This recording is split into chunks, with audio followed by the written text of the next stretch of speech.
soul. The auto spy we chase, Watkins Glen in the rain. Road America burns every lap we earn. 2 hours, 2.5, 3 hours, keep the math. GT3, GT4, door to door forevermore. Run it down, grid up, run it down. 9 races, 1 champ now. Run it down, motor mouth on the wall. We came to answer it all.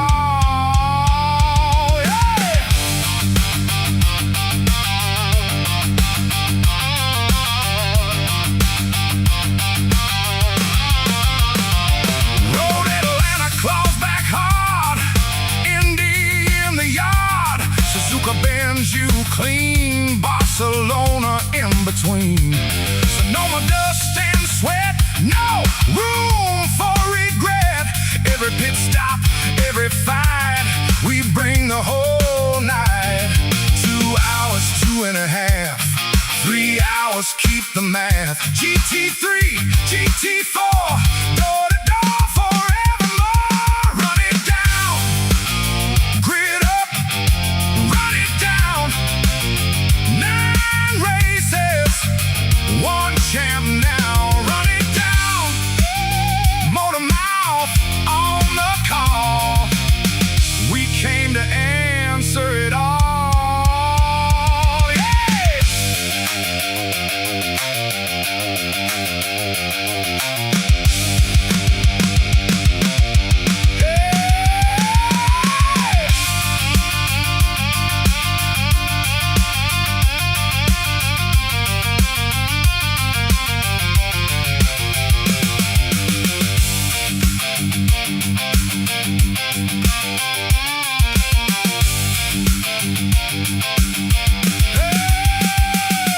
Historic track, hot blood, chrome dreams in the mud.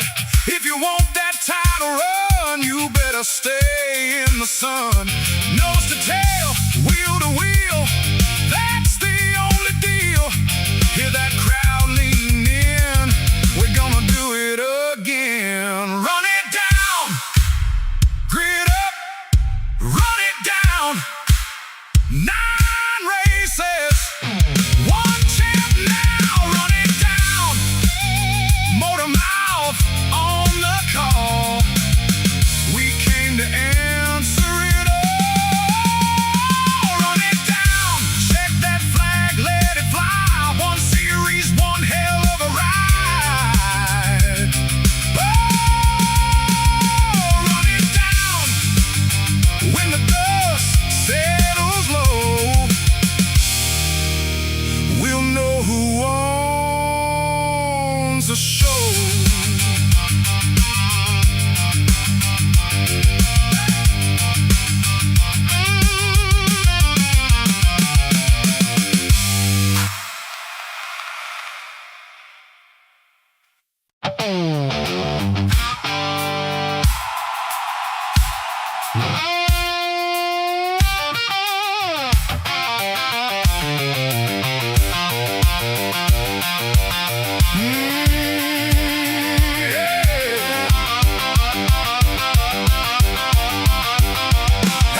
everybody. Welcome to Road America for the latest round in the Grid Up Sim Racing Championship here this season. 120 minutes, 2 hours from Road America here tonight, setting us up for the upcoming iRacing special event here at this venue, the 6 hours of Road America, which is, of course, going on just before the IMSA race, which is taking place here as well. Lots of racing to come here at Road America in the late summer, where temperatures are high, but it may not be the temperatures that drivers are worried about particularly today.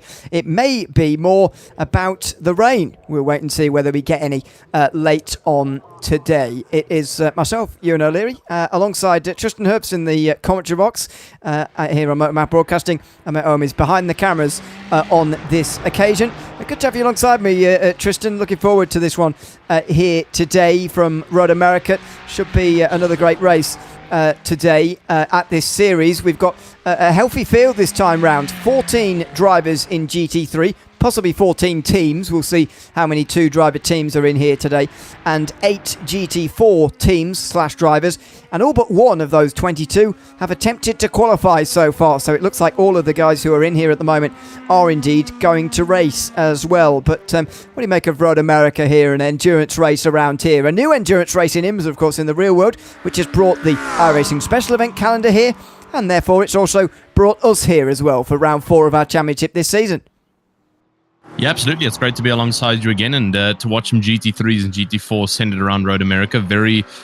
Quite a nice trained circuit for the GT3 class as well as the GT4 class. So in all, the GT class rounded up is pretty much well suited to Road America, and hence why we are here with the Grid Up GT Challenge coming into the Elkhart one, coming into the 120 hours, not 120 hours, apologies, 120 minutes, or 2 total hours that we'll get to go around here, which is a great stuff to see. So qualifying is about 9 minutes in. We've got 1 minute left to go before things come to an end. Michael O'Dell seems to be up on the charts so far for the GT3 class, which is looking quite good from their side in terms of pace, setting themselves up quite well for the start of this race, which is going to be quite a good one indeed.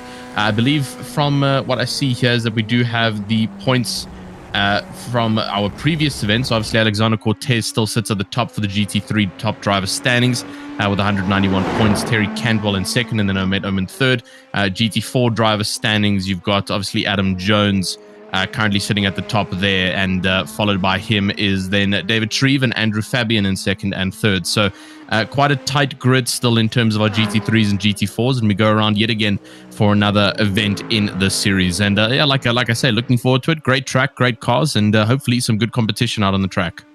Oh, look at that late lap time there from Michael O'Dell in the Corvette. He goes to the top just as the checkered flag comes out. That was a very well-timed lap indeed from O'Dell to get himself to the pole here tonight. Remarkable in GT4, by the way, as the top two of Adam Jones and AJ Johnson set pretty much exactly the same time. So they'll be on the front row of the GT4s together. We'll go through the grid, of course, when we go through the formation lap and indeed the start of this race. But before then, let's take a look at a more of an in-depth look at Road America here, right on the east end of Wisconsin, right towards the all the water. There will be a name for that, but I can't remember it. And it's a fairly hilly place. Not the most hilly in the world, but it's a little bit up and down here in Wisconsin.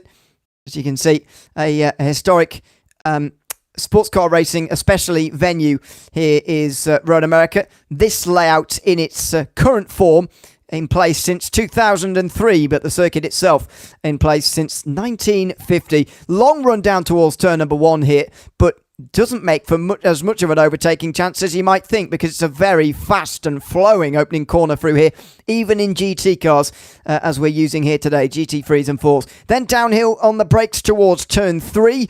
Very difficult braking zone. That really can turn into an overtaking chance before you get down to this big pinch point at turn 5. That really slow speed left-hander. That's where the best overtaking opportunity comes in the lap. Uphill then through turn 6. Difficult to spot your apex through there before turn 7, where you're really hesitating to get on the power. Another downhill braking zone at turn 8. Downhill braking zones, always very, very difficult. Before you reach the carousel, the seemingly never-ending right-hander you have to go through before the very fast kink through turn 11. That brings you on towards the kettle bottoms before you get towards Canada Corner. Big braking zone through there as well, which gives you the potential for some more overtakes. Uphill towards Bill Mitchell Bend, then turn 13. Again, slightly difficult to spot your apex and keep control of the car through there before the final corner, which is extremely important because that decides your run all the way to the start-finish line and beyond. Indeed, in towards turn number 1 as well. An iconic layout here at Road America. 14 turns and years, decades of history. Over 20 years of history with this modern layout, but nearly 80 years overall. It is one of the circuits you think about, Tristan, when you think about American sports car racing. And great in IMSA in the real world that we've got an endurance race around here. And we'll be going for just 1/3 of that distance here tonight. But a 2-hour race, whether you're doing that solo or sharing with a teammate, can feel like a real endurance as well. Yeah, absolutely. The 2 hours becomes a bit deceptive in terms of time. It's a bit of that weird bracket in an endurance race. It's not the quick 1 hour that most of our drivers are used to, which is obviously your 60-minute sprints, but it's also not to the extent of something such as a 4-hour or 6-hour. So it's roughly in the bang smack middle of it, a quick 2 hour. I would call it almost a mini endurance race actually here for the Elkhart 120. And obviously there's not going to be too much strategy that has to come for the drivers here. Maybe one, I would say maximum one pit stops, maybe 2 obviously if events transpire into the race for some of our drivers here, but one pit stop is possibly going to be the objective in this race in terms of getting the car to the end here around Road America. So a bit of a mini endurance coming up here, which is always great to see. Like we always say, as the GT classes are built for endurance racing, it is always best to see GT cars going around for numerous amount of laps, and sprint racing actually tends to feel a little bit boring in these cars. So when they are thrown out on track for a long period of time is where you really do get to see them shine, and obviously that's also where you get to see some good raw battling coming to you live here at Motormouth Broadcasting. So it's great to see with that 2 hour distance. It's roughly bang smack in the middle, and I think it's still going to prove to be quite interesting, at least like you mentioned, Ewan, we've got a little bit more of a stacked grid for this time around for the Elkhart 120, and so we should have quite a bit of action amongst our GT3 and GT4 drivers. We certainly will. Don't forget, I'll remind you again, and I know you went with us at the last round, Tristan, the rules do keep changing, but it's a 60% fuel limit for these guys in GT3 and GT4, so we will probably, we might see 2 pit stops. If you can get that 60% fuel to 40 minutes, that would split this race into equal thirds. But can they make it to those 40 minutes? That's going to be the real key here, and we'll find out as we go along. The other thing to really look out for here is the weather here tonight. I already mentioned it briefly, but we are expecting weather to potentially be of concern here today. Current air temperature is 73 degrees Fahrenheit with a track temperature of 100 degrees, which, first of all, is not as hot as it could be, and that's rather because the chance of precipitation is going to increase throughout the day. As we start the race, it's on 0%, but it will steadily increase almost in a uniform fashion right the way until 5 p.m, which is the finishing time here tonight, and it will be at 25% chance of rain by that final moment. So we're going to have to keep on our toes here, Tristan, because it's more likely that it won't rain. However, 25% is not insignificant, and that's where we'll be at the end of the day.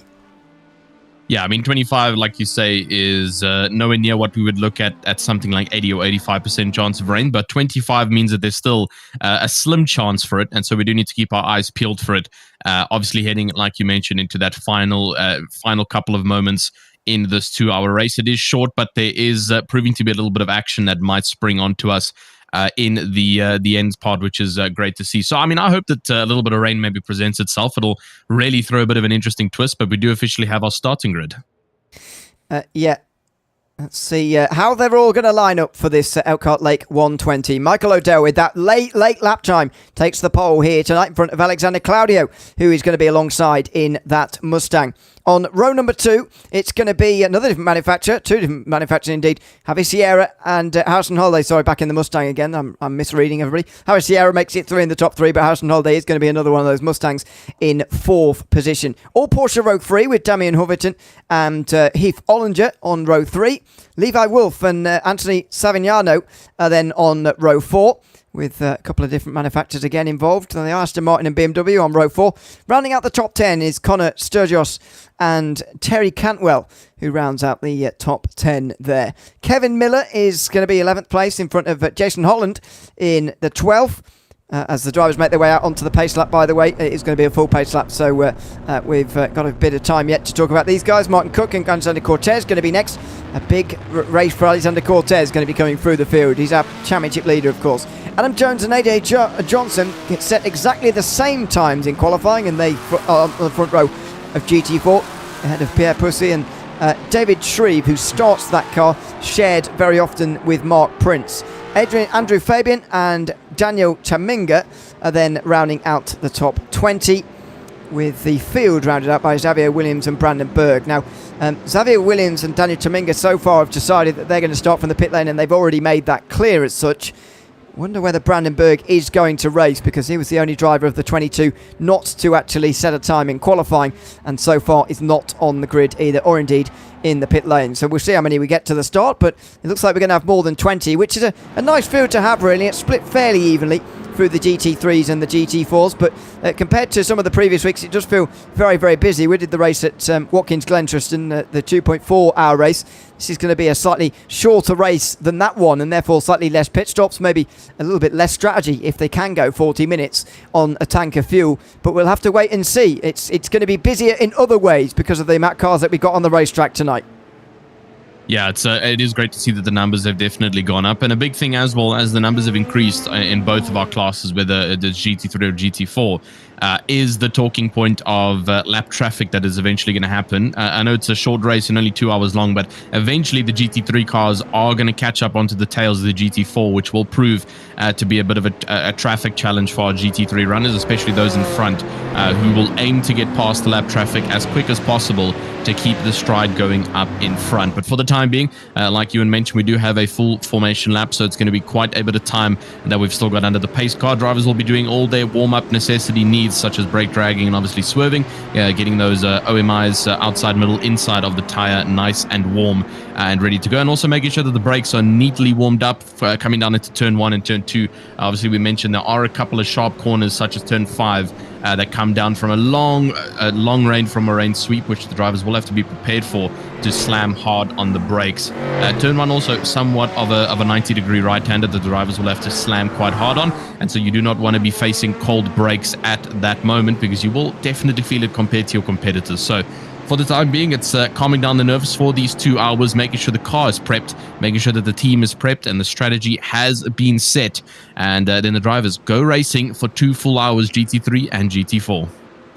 Yeah, they're still weaving around in the background of the pace car there, just getting themselves up to temperature. 98, 99 degrees Fahrenheit now the track temperature as we've moved forward into the race. The race session only a few minutes after the warm-up one, to be honest, only about 15 minutes after. So not too much difference in terms of the temperature to that previous session.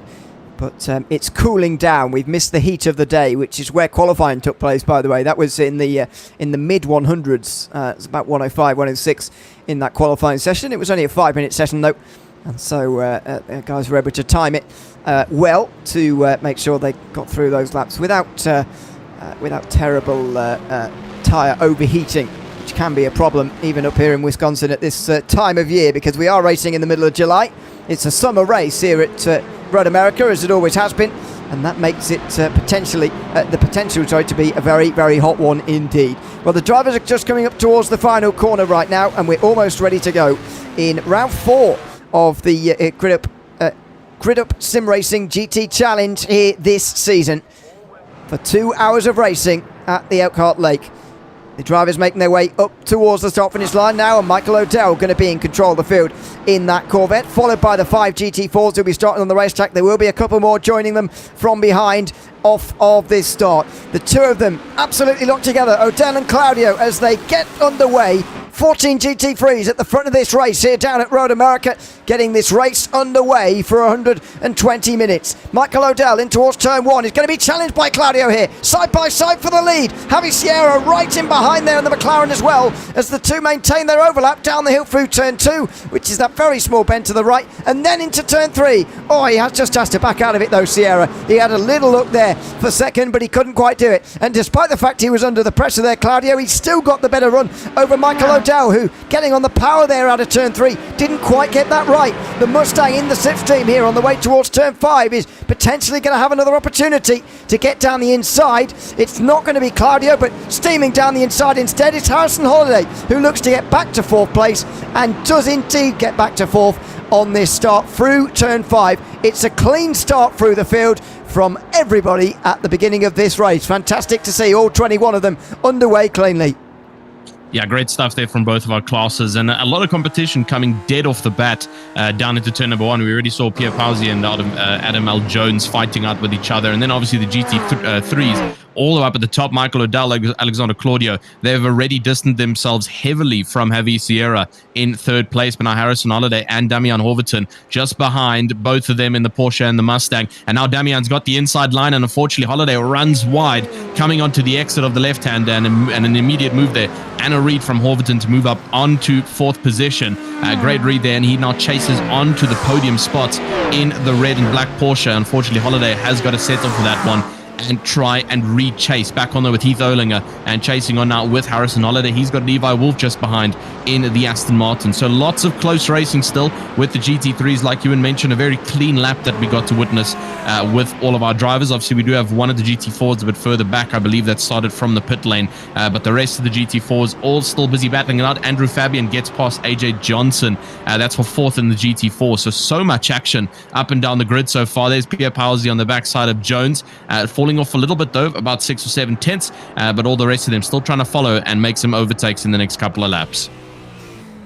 Yeah, lap 1 complete, and Michael O'Dell is off to a flyer here at the beginning of this race. We'll talk a little bit more about the fuel games as we go on, but look at this already from Sierra. He's not used... Oh, big spin meantime for Conor Sturgis, who goes into a big spin out of turn 1 there.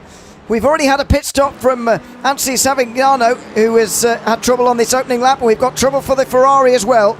It's round the outside for Sturgis, and just look at that. It's slight contact. The Porsche are able to slip through. That must have been Terry Cantwell, I think, who was fighting for 8th place there.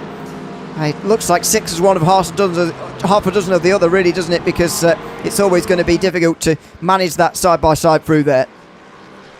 Yeah, a little bit of a difficult one coming out into the 2nd corner. Unfortunately there for Terry Cantwell, just on the inside, and not too much he could have done, just running off into the back right bumper there, unfortunately, of that other GT3 driver of Conor Sturgis. He's a bit further behind now and has to try and rebattle from the top. Yes, Pierre Pausi, though, on the battle with Adam L. Jones. This is on the inside line, coming just into turn number 6 after the Moraine sweep, and he's gotten the move done. Incredible stuff, and we've got a new leader in the Mustang GT4, who now leads the charge for the GT4 cars. Just up ahead, those Conor Sturgis in the GT3 Ferrari, limping a little bit, trying to get his pace back up towards his fighting pack up ahead. He has a battle down for 10th. This is Terry Cantwell, had a bit of an incident earlier. He's now side by side with Alexander Cortez in the 77. That's Kevin Miller, apologies, in the number 77 Corvette. Just up ahead and behind, obviously, is Martin Cook in the Lamborghini. Now looking on the inside line, it's a big dive, though, from Martin, and going side by side into the corner and keeping it nice and clean between the 3 of them.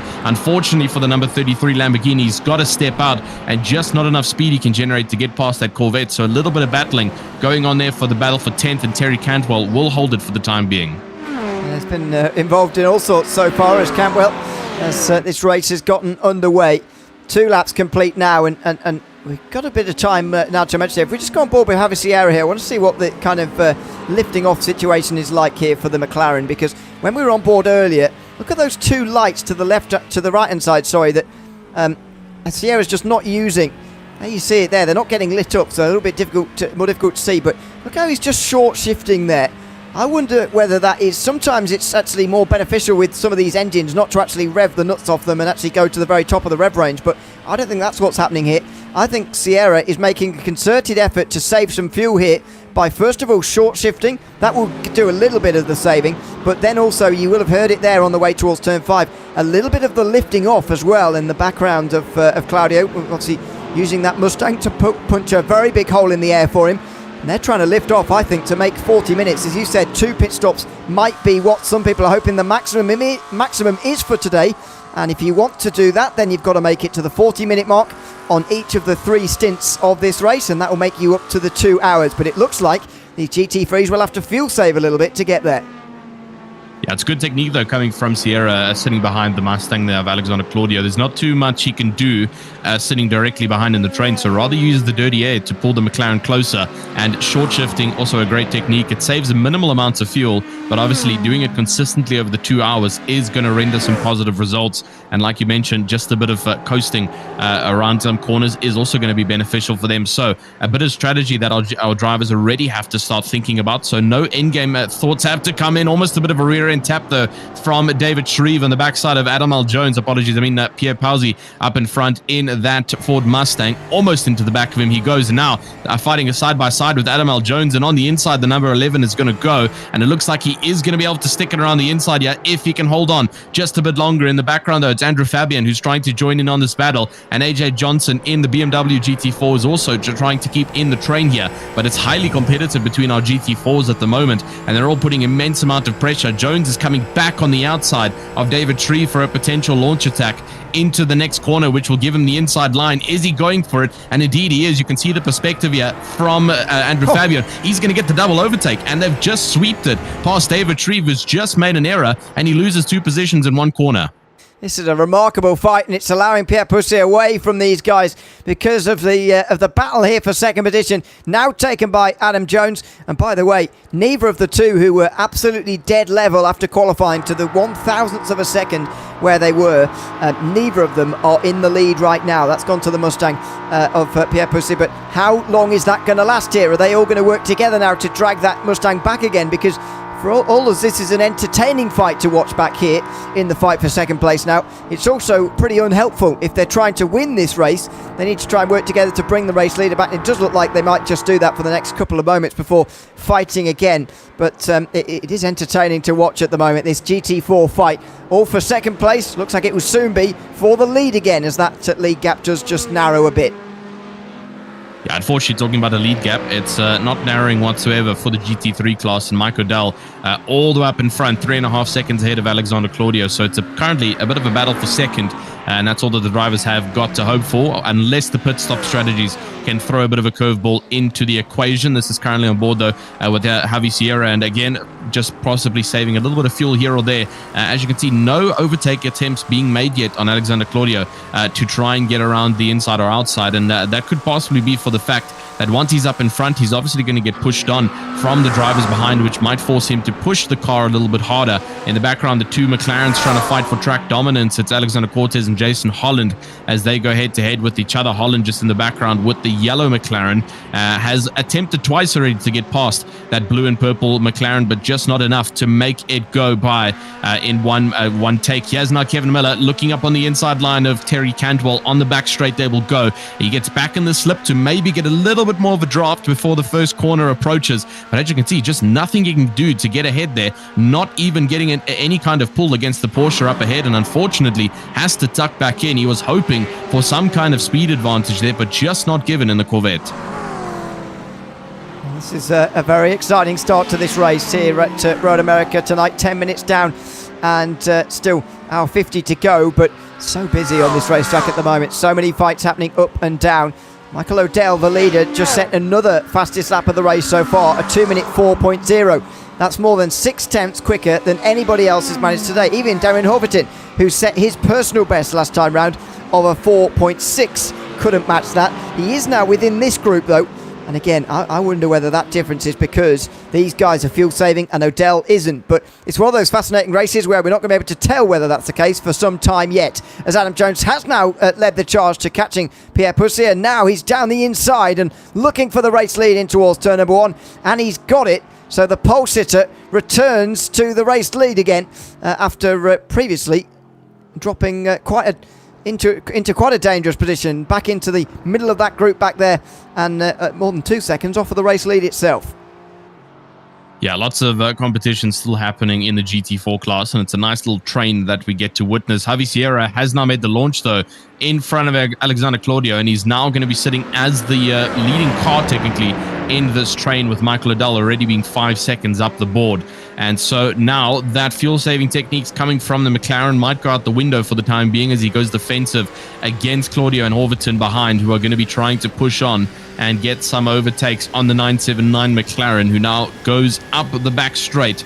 And this will be where the drivers will try and get a little bit of a slipstream advantage here. But as we can see already from the previous battle we saw with Terry Cantwell and Miller, that there's just not really much of it happening here on the back straight. And the drivers, I guess, just not long enough, I guess, for the speed to generate in that span of time. So the drivers have to just sit in each other's wakes and wait for a good enough opportunity to make the overtake. So Sierra now sits in second with Claudio Horverton behind and Holiday also behind. So in fact, both of our classes highly competitive within each other. I mean, you can see it on the track map that GT4 class is all intertwined into one little pack, currently going down the second straight, and then the GT3s as well. The top five all within somewhat of a reach, other than Mike Odell up in P1, and someone's got wide, and it's indeed Alexander Claudio, and Horverton's taken this opportunity to go side by side now in the Porsche. Is it going to be enough, though? He's going to take a slightly later lunge, and what a great jump, though, for Horverton to take on third position here. What a clean and precise move, and I don't think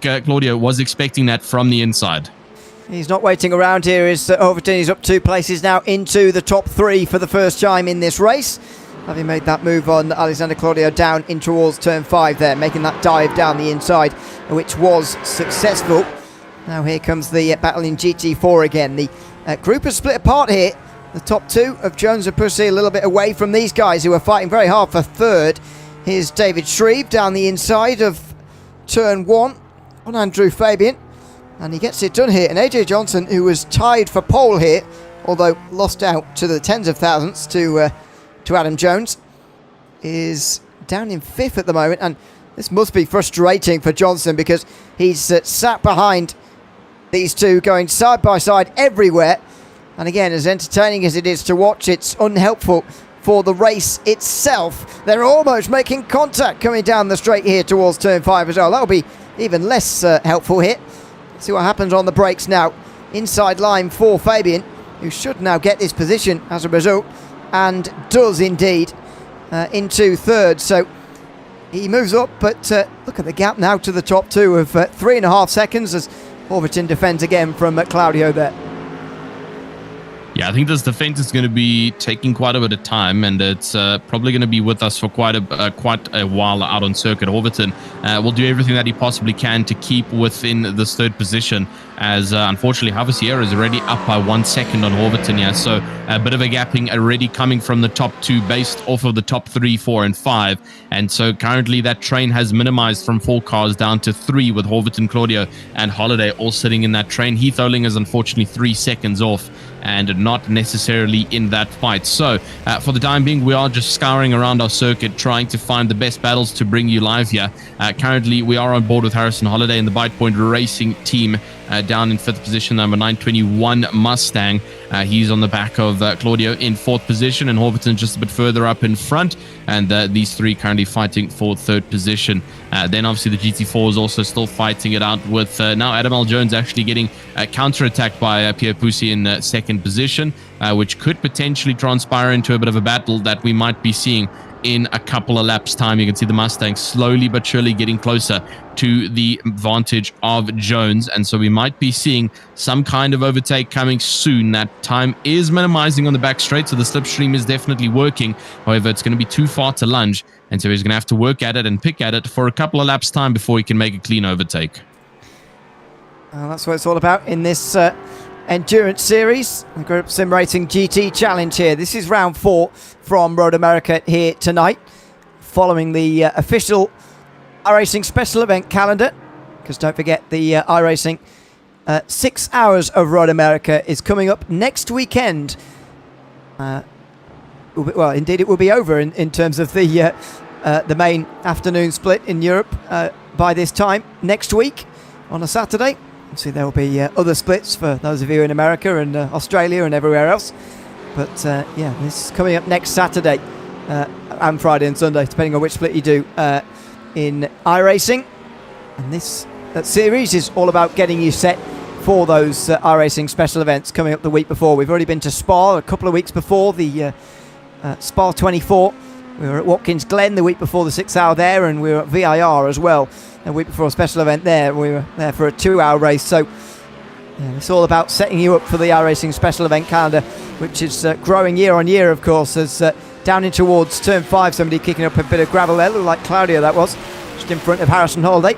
And again, Claudio was running second, now has been passed by Sierra earlier and more recently Hoverton. Again, I still wouldn't be that concerned on his behalf, because I do honestly think he's fuel saving here, but it's one of those races where we're just not going to know where these guys are on fuel for another 25 minutes at least, and that's going to make this first part of the race pretty exciting to watch, as we sort of don't quite know where everybody is in terms of their fuel and their strategy. Yeah, it's always the great unknown of everybody's strategies, is that nobody actually knows when each person's going to be coming in, and so it's always a bit of a mind game that we get to witness out on track when certain drivers will play certain strategies. Sometimes you even witness a driver jumping in and then the driver behind immediately jumping in after, and yet again we don't know if that's the same strategy or if that driver's maybe reacting to the driver up in front to try and stay with them and continue the battle. So it's always a big thing on strategies there, which is always lovely to see in GT racing. It really does add a bit of a twisted element that you don't get to really see in sprint racing or races where pit stop strategies really don't matter too much else. We do also still have a couple of rounds coming after the Elkhart Lake 120, which is what you're currently watching here at Road America. August 8th, we obviously head to Barcelona for the Barcelona 1.5, which is going to be a 90-minute race, which I'll get back to shortly, because it does look like Claudio is going to get past Hoverton down the straight. Oh no! One, they've made contact. It's huge contact, and Hoverton's just cut the backside there of Alexander Claudio. The question is, who went over whose nose over there, as Claudio looked to be holding still, but Hoverton as well looked to be holding still, so we'll have to get a replay. But that looked quite bad between the top three, and they've completely fallen off the order. Holiday now takes third. That is extraordinary. Let's well, this is going to be whoever's arriving on the scene here.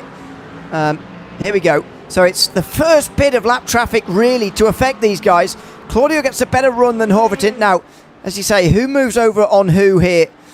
It looks to me like they're both sort of meeting in the middle, really. I mean, that's difficult to call. I think Claudio will say it's Hoverton's fault, and Hoverton will probably say it's Claudio's fault, so it could be one of them.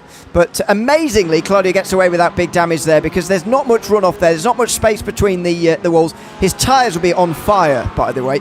It won't do his tyres any good at all. I know we've got a decreasing track temperature here, lap on lap, pretty much. He's got a tiny bit of damage, but I don't think that'll be affecting him too badly.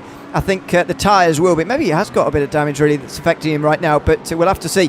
That's a big moment, though, and he'll be unhappy with Hoverton for that, but I think the reality is both of them could have done more to distance themselves from each other on a straight that does have more than enough room for 2x2.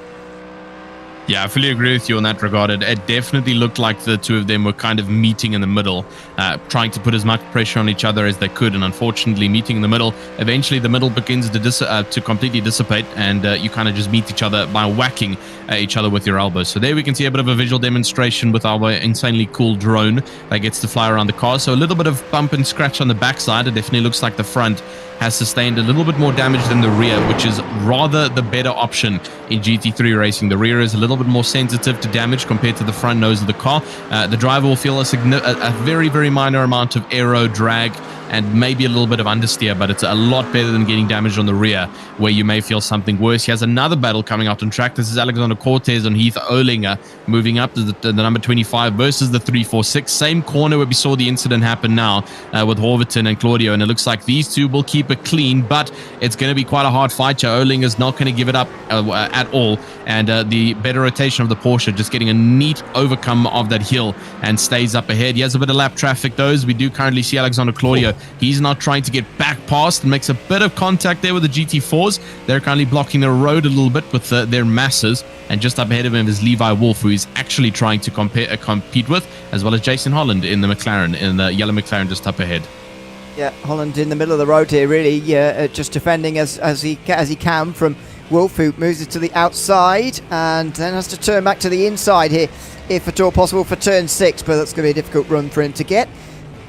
And so he has to stay where he is for the moment. This is one of the closer battles on the racetrack, though Alexander Cortez just behind Heath Ollinger is another one for us just to keep an eye on at the moment. Cortez, the points leader in the GT3s, has made use of traffic again, or has he? No, he's going to be stuck behind. In fact, Ollinger just backed out of it.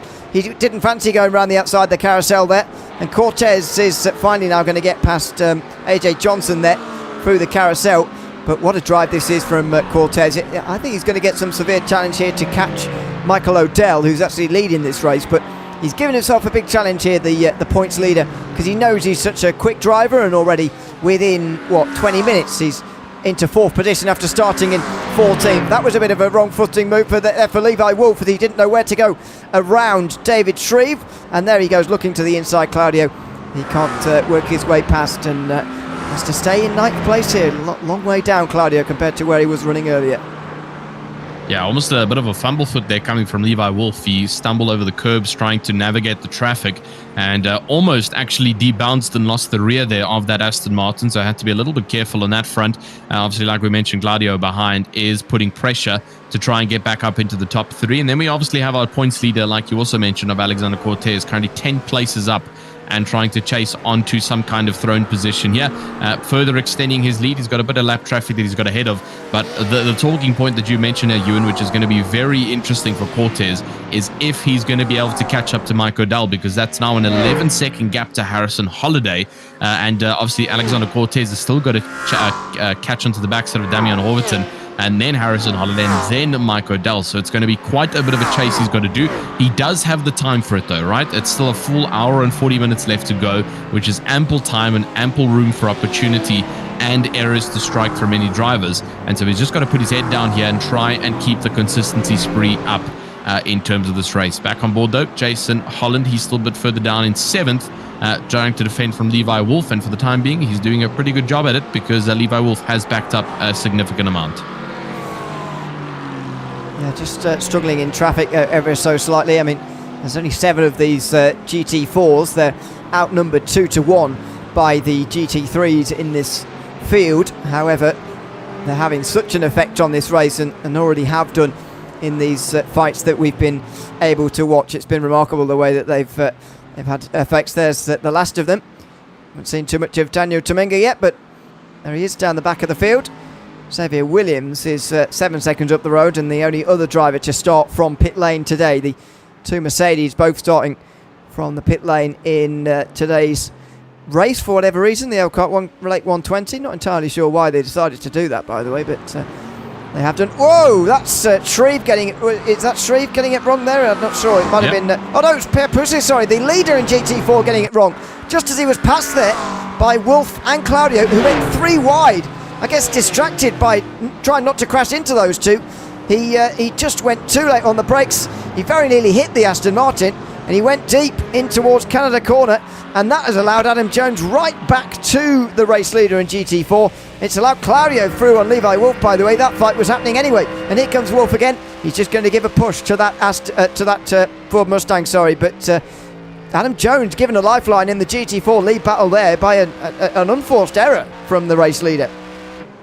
Yeah, very unfortunate there to get entwined with the traffic. And now the big thing, though, is that Adam Jones has got to use this opportunity and strike when it matters. Because if he doesn't, and obviously the rest of the drivers start to attack, like we're seeing of Fabian on the inside here, that's a bit of a move. That's a GT3, apologies, getting confused between the 2 cars. And so like I mentioned, I mean, Adam Jones has got to use this opportunity, but he's already dropped down to 1.4 seconds here. And now he's actually going to feel the pressure from Andrew Fabian in 3rd position. So unfortunately, that opportunity is already somewhat dropping off of the boards here from Adam Jones. He had a bit of a lifeline, like you mentioned, to Pierre Pussy and up in 1st, but unfortunately, it's already started to dissipate from that bit of lap traffic he got stuck in. 1.1 seconds now. He is dropping it down a tad bit, but he's going to have to work hard for it if he wants to get up there. Andrew Fabian on the backside as well is holding 3rd and will potentially try and force an attack on Adam Jones. So the top 3 will definitely be having a bit of a run for each other's money here to try and contest for each other's ranks throughout the rest of this race. While we've got some time with the track being relatively quiet, I can quickly continue with the future races that are coming up here for the Grid Up Sim Racing GT Challenge for this season. Here comes an overtake though with Damian Horvatin now losing out to Alexander Cortez.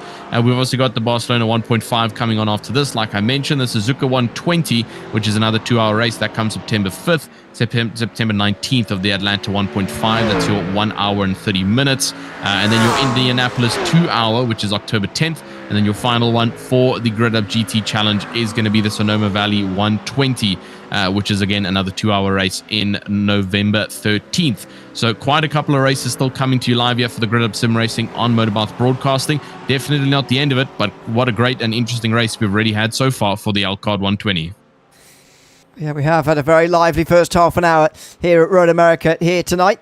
Exactly what you hope for in one of these races in the GT Challenge this season. That's exactly what it's been like, really. Here are the conditions, latest conditions. Track temperature down to 84 degrees Fahrenheit. And, you know, it's always a factor here of when there is rain coming. And who knows, we might well see rain here today. But the chance of it happening at this point is less than 10%. It has noticeably clouded over, though, hasn't it? Very, very overcast. And, you know, as much as it's as soon as it gets over 1%, I guess there is some chance of rain. Just pan the camera upwards here. Looks very, very gloomy.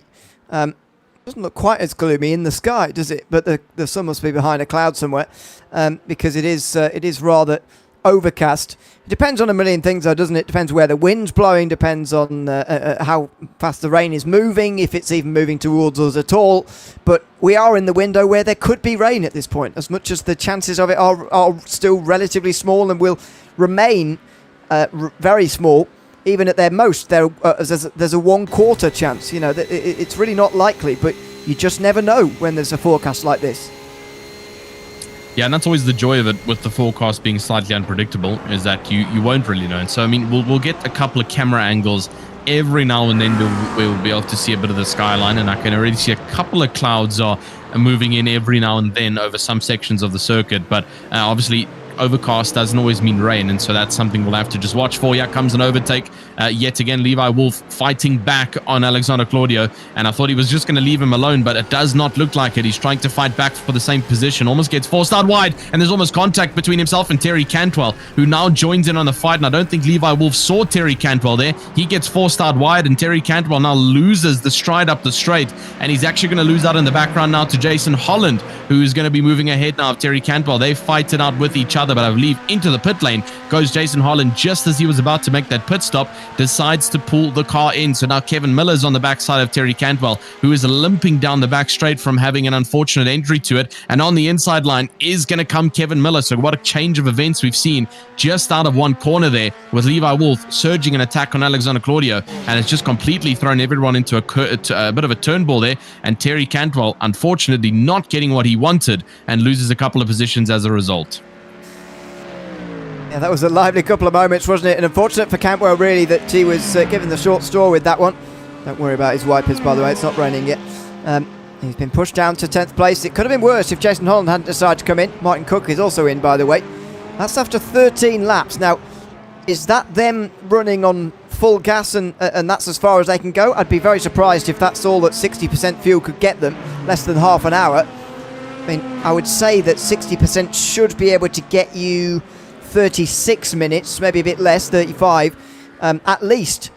Maybe for these guys it hasn't quite, as Cook makes his way out as well as Jason Holland did. 26-second pit stops for both of them, so clearly that's a full tank from them both, or at least as much as you can get of a full tank in a 60% fuel limit as we've got here today. Yeah, it's a bit of an odd one that we'll have to just watch and see, because obviously the two of them being the only drivers who have decided to come in.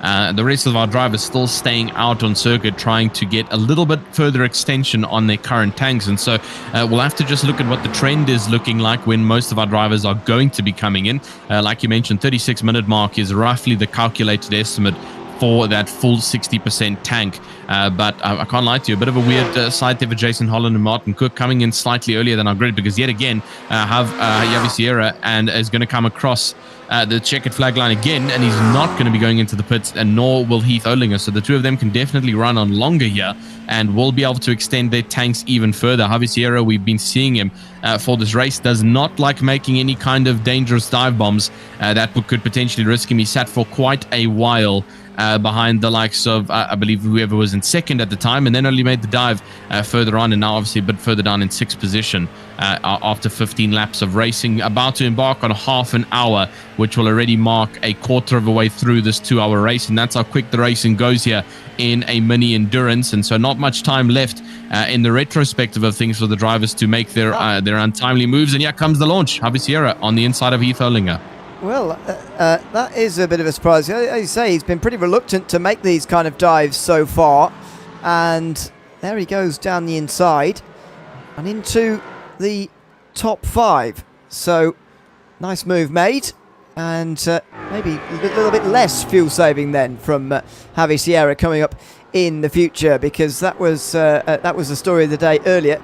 Now he's maybe stepping on it a little bit more. Cortez behind Harrison Holiday, by the way, in the battle for second position. Also a fight for second in GT4 as well, as Andrew Fabian and Adam Jones try and catch up to Pierre Poussey. David Shreve now into the pit lane as well, by the way, which is going to split up the GT4 field.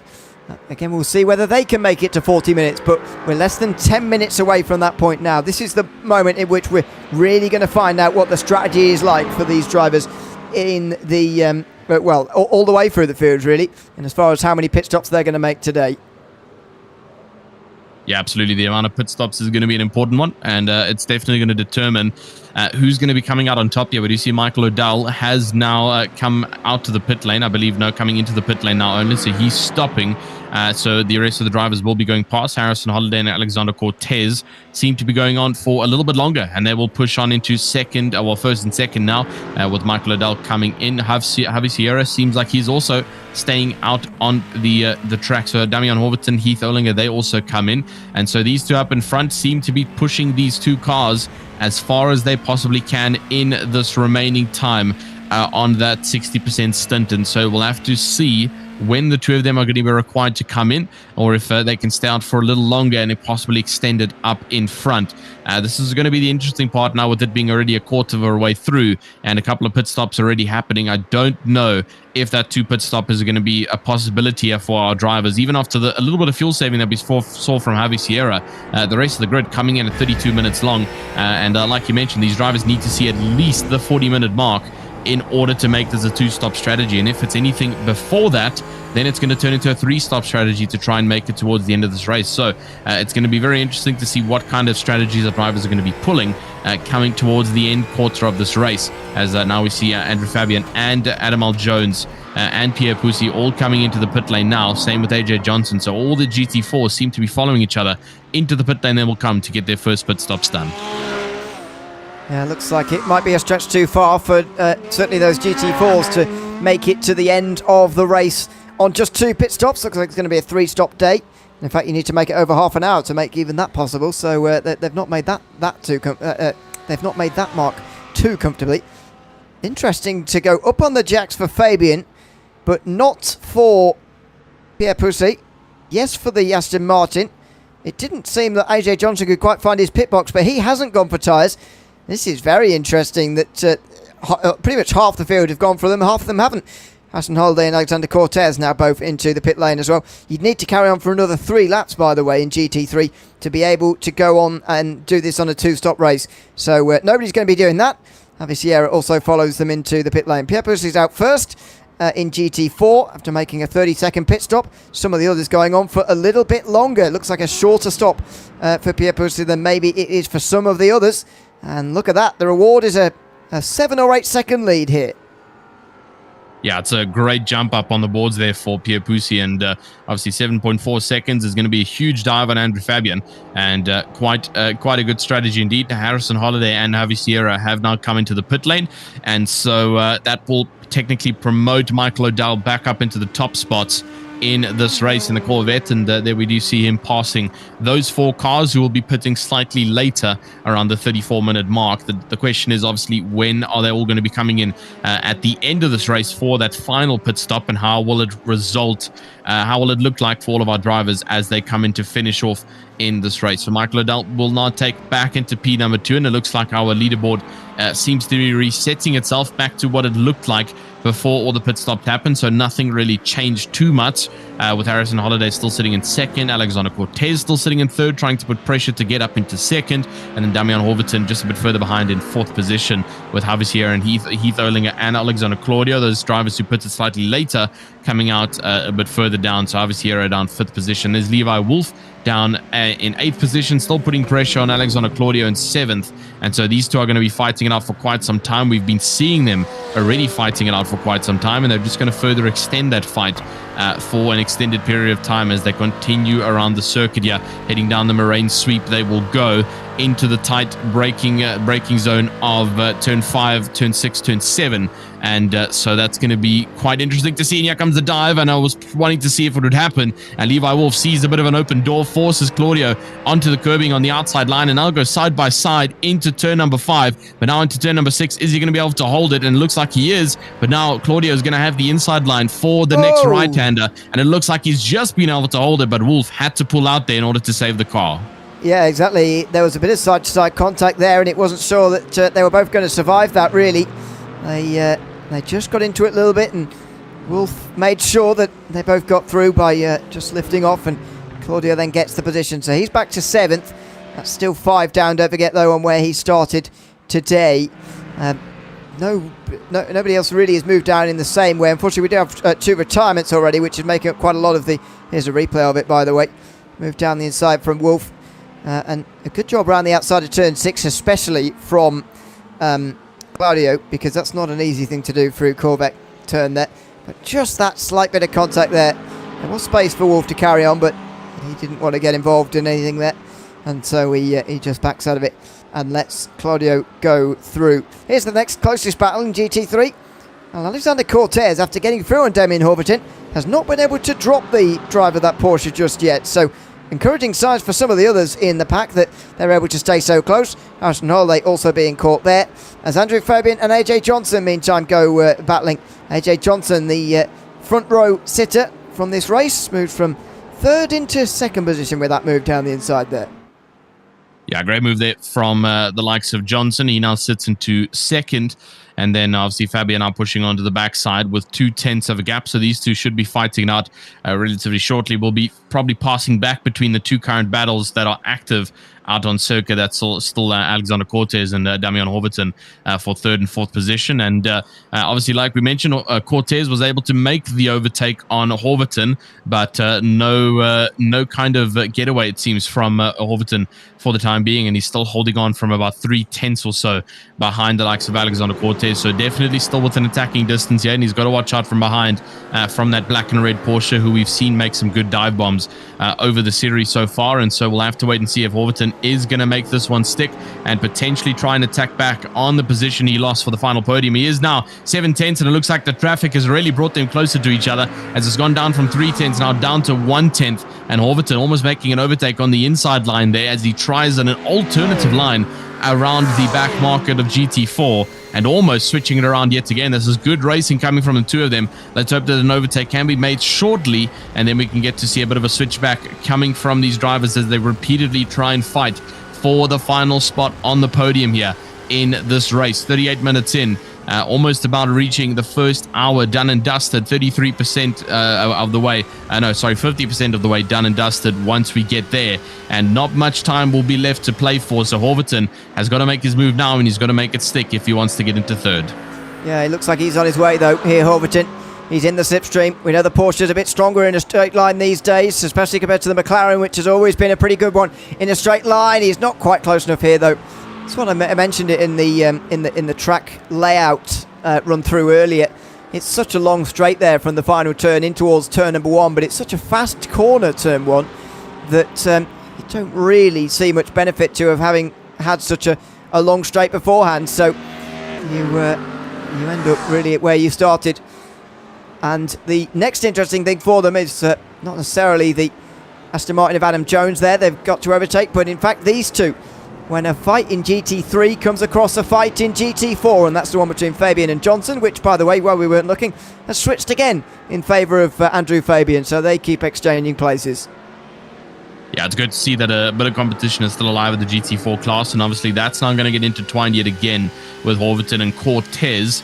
And let's see if Horvath can use a bit of an advantage here with the back markers to try and get ahead or get a little bit closer here. It depends on how stuck Cortez is going to get about while sitting. You can already see that the time is dropping significantly on the live timings tower as he is trying his absolute best to get past. But now Horvath has got to try and follow a similar path or an even better path, and he gets past the BMW a little bit better than the likes of Cortez did. So he's caught up by about 2/10 here, but it's not going to be enough if he wants to try and fight back on this. There he gets past the Mustang as well, slightly better than Cortez, and pulls it down to just about 7, now 6/10 on the outside line. And so this is going to be a little bit close between the two of them as Cortez still tries to manage traffic, but that traffic is no longer, because now he's on the backside of Harrison Holiday fighting for second position. And the more that these two fight, the more it's going to open the door for Horvath to join in and potentially overthrow this a bit and turn that battle for two from 2 into 3 cars, which could be an exceptional clause that we get to see here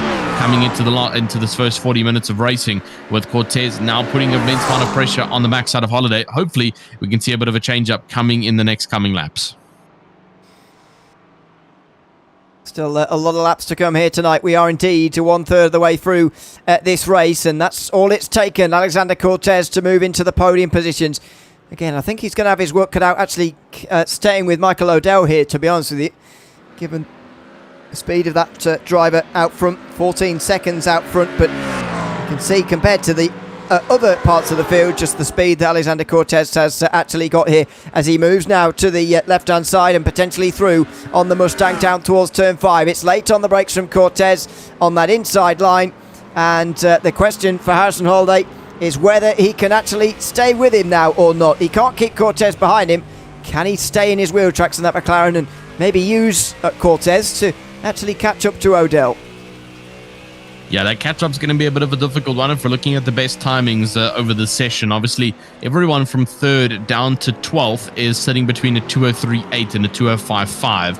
Alexander Cortez sitting on a 2:02.9, which is a significant amount faster, over a second faster than everybody currently behind him. But with Michael O'Dell sitting at 2:03 flat, that kind of only proves him to be about half a tenth faster in his best lap. And so if he does want to get up and a little bit closer towards Mike O'Dell, he is going to need to work lap by lap, building it brick by brick to try and close down on that gap that has unfortunately been grown with him starting a little bit further down on this grid. And so he couldn't get the advantage of trying to climb on the backside of Mike O'Dell right from the get-go. And so now he's going to do it after 20 laps of racing that he's had to work for to get up into second position. But now he's got the opportunity to do so. Let's hope that he can use it to his advantage and possibly render something in these, as we mentioned, the first third already being done. So 2/3 left to go. For the likes of Alexander Cortez and the rest of the drivers. Is he going to be able to catch, or is he unfortunately going to be sitting in second position, leading a bit of a train here with Harrison Holiday? Well, last lap time round, Cortez was 9/10 faster than Michael O'Dell, and that lap time was not even Cortez's fastest of the day. Of course, the fastest lap times are likely to come towards the end of stints because the tyre wear's not so high over the course of a 30-35 minute stint, and the fuel load makes more of a difference. So likely to see those shorter or better lap times, towards the end of stints. Cortez does have the best lap time of the session so far, but that's only about half a tenth quicker than Michael O'Dell's best lap time of the session so far, which in turn is about 8/10 faster than the next one. So it's it's first and second really who are the big favourites here so far today in the GT3 field. But for the first time in the last 45 minutes, I think things are just going to settle down a little bit. It's been a very lively first 45 minutes though, and enjoyed it so far at the Elkhart Lake 120. That's a little bit wide from Cortez, and I think for now Holiday is going to be able to stay with that McLaren. The question is for how long, but yeah, really the first time we've had a calming of this race, because otherwise it's been very, very busy. Yeah, exactly. It's been busy from the get-go, from start to finish in this first 30% of the race, 33% of this race. And so the only issue is, though, with endurance racing is that we do get into this no-man land period where most of our drivers do begin to split up quite a significant amount. And so you can see it represented by the timings, tower, and figures that are currently on the left-hand side of your screen. White does represent over 1 second of a distance between each driver. Yellow represents under 1 second, and then orange is possibly the best for entertainment purposes, which is under half a second. And unfortunately, as we can currently see, there is nobody within that attacking stance of under half a second of each other. The nearest is currently what is on your screen with Harrison Holiday and Alexander Cortez as he tries to chase back on his position in second.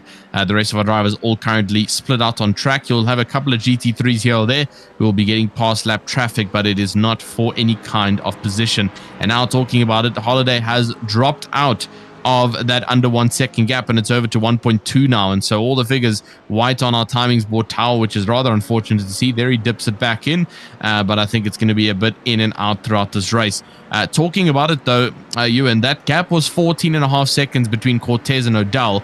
It's now down to 11 seconds after 3 laps, and so it does look like Alexander Cortez is indeed catching O'Dell. I mean, if we're looking at that last lap times, Mike O'Dell is slacking off a bit. 2:05.7 his last lap time, 2:04.3 coming from Alexander Cortez, so definitely catching up in these next couple of laps. The question is, how long will it take, and how hard will Michael O'Dell defend for his lead? Well, I think by the time we get to that stage, it's going to be quite a fight between those two. But it may be a little while till we get there. Let's just have a little bit of time on board, shall we, with Alexander Cortez here, as he is the one racing down Michael O'Dell. We'll just go quiet for just a moment to let you enjoy the sights and sounds of this McLaren as Alexander Cortez tries to catch up to Michael O'Dell at the front of this race here in the Elkhart Lake 120. You're watching the Grid Up Sim Racing GT Challenge here tonight from Road America. Let's go on board with Cortez now, Alexander Cortez, and just hear and see how he's driving this McLaren, chasing down Michael O'Dell for this race lead.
Well, that was a lap with Alexander Cortez, and he is racing towards Michael O'Dell at the front of this field.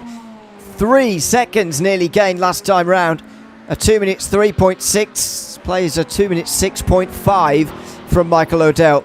That is a very, very big gain. And as you can see, in the last 5 laps, Cortez has been gaining hand over fist over Michael O'Dell here. So myself, Ian O'Leary, Tristan Herbst in the commentary box with the Met Owen behind the cameras here on Mouth Broadcasting tonight in the Grid Up Sim Racing GT Challenge from Road America.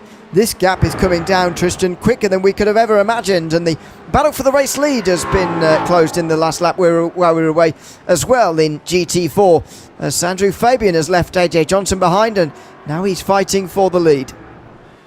Yeah, it's good to see that those lead battles are starting to become a little bit more existent at this midpoint of the race. Obviously, Fabian and Pussy in first and second of the GT4s will be fighting it out. And here it comes on the main straight. This looks to be Fabian's chance as he goes up on the inside line here of Pussy into turn number 1. And is it going to be enough? He's actually on the outside line in the white Mustang. And unfortunately, that's not the most ideal line as the corner is going to break right. And as you can see that Pussy is going to keep the inside and keep into the lead here. So these two are already fighting it out. Alexander Cortez and O'Dell will be fighting it out in quite a short amount of time considering the lap time differences while we were away, but these two are currently all eyes on them as they go neck and neck for the GT4 lead with the likes of Pussy up in front just holding it off from the likes of Andrew Fabian behind, who has already attempted his one move into turn number 1 and will potentially try it into the next couple of corner sequences. He does stay shallow coming into turn number 5 after the Moraine sweep, so it doesn't go for anything too hectic and rather just to say decides to stay in the wake and wait for a more fruitious opportunity that isn't possibly going to wreck both of the drivers, and so they still stay in that wake. Cortez, though, dropping it down to 4.9 seconds already. This is getting incredibly close, and unfortunately, I think O'Dell has just started slacking off a bit up in front, having such a huge distance from the rest of the grid. I think he could start relaxing, but unfortunately, that relaxing is coming to a bit of an end there for O'Dell. It's very strange because, again, last time round he was in the 206s. That's slower than anybody inside the top 7, and there's only one driver in the top 10 slower than him last time around. That was Jason Holland, who must have made a mistake on that lap. So, and then only 2 in the entire field. Martin Cook in 11th was the only other one slower than him. So yeah, this is bizarre for Michael O'Dell at the moment. Maybe it is because he's been out front relaxing for so long, but maybe he'd want someone to fight with, and he's sort of allowing Cortez to catch up and really allowing this fight to happen. I'm not entirely sure, but that would be a little bit odd if he were doing that. But anyway, let's see what happens when those two actually get together, O'Dell and Cortez. It's going to be quite a fight. It might not last very long.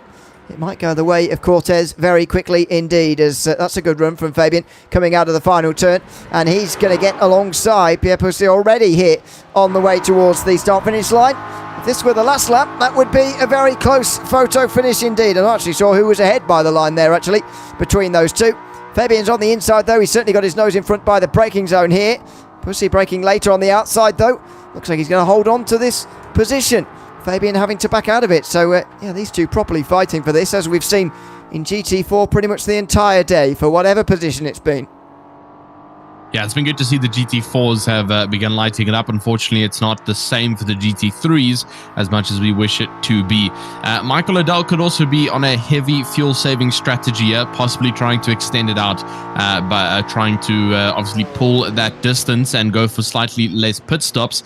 But obviously, it is sacrificing a heinous amount of time every single lap. I mean, like we mentioned, over 2 seconds slower than the entire grid, basically, and 3 seconds slower than Alexander Cortez. And so this has led to him being chased down with an absolute spree. This is also another battle in our GT4s with Adam Jones on the backside of AJ Johnson.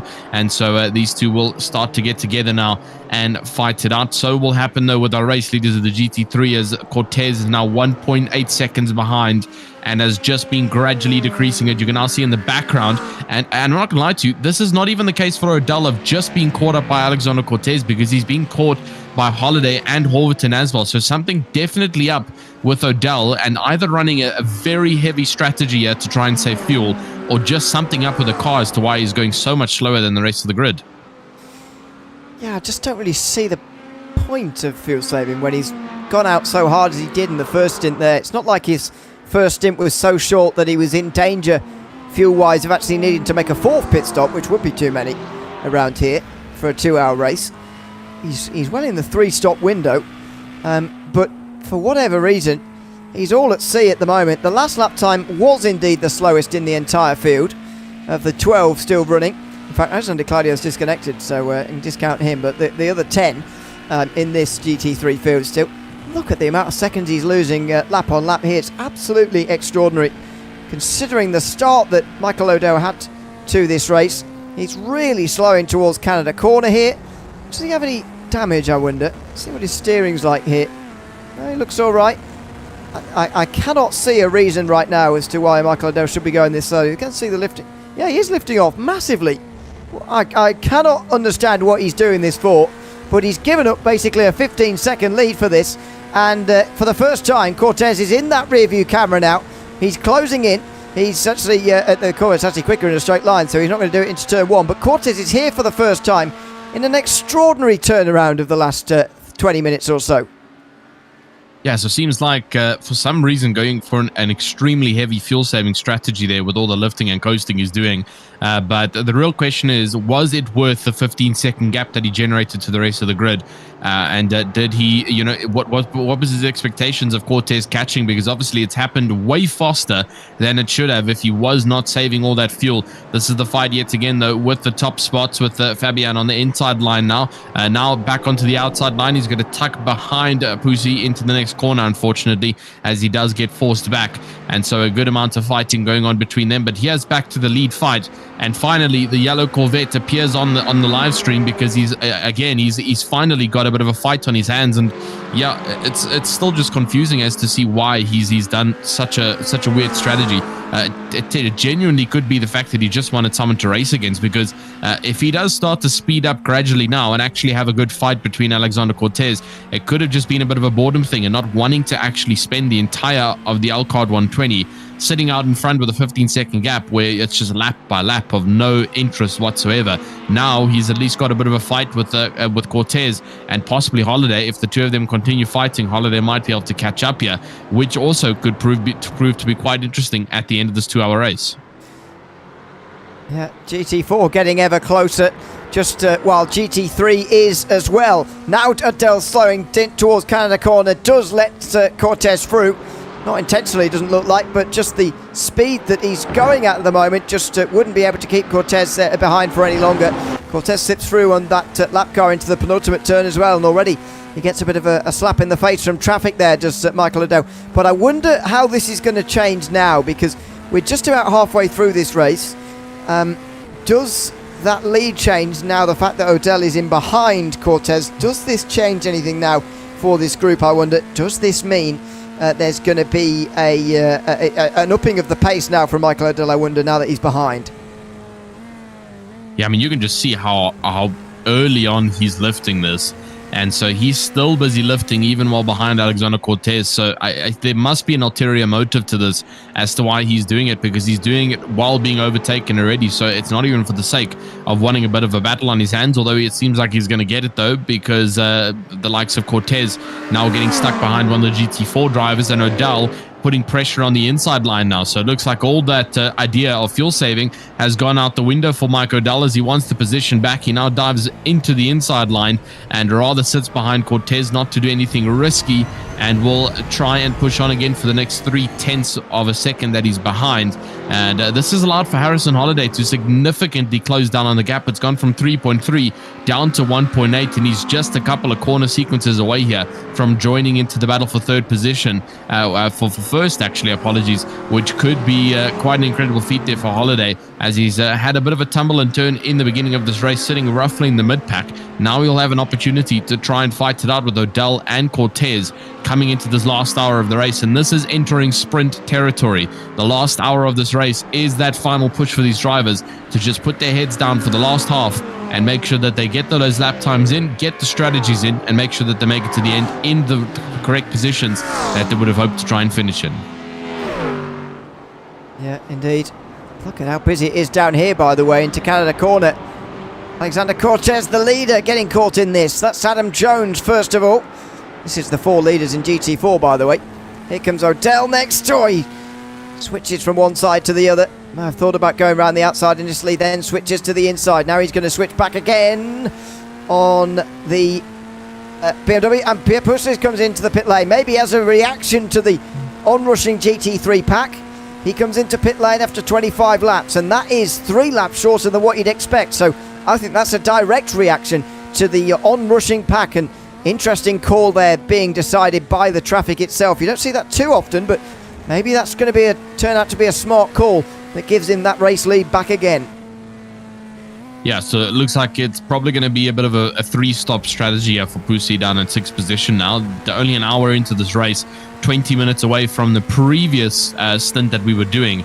And so, yeah, that's definitely going to play him into going for yet another pit stop that he's going to have to do.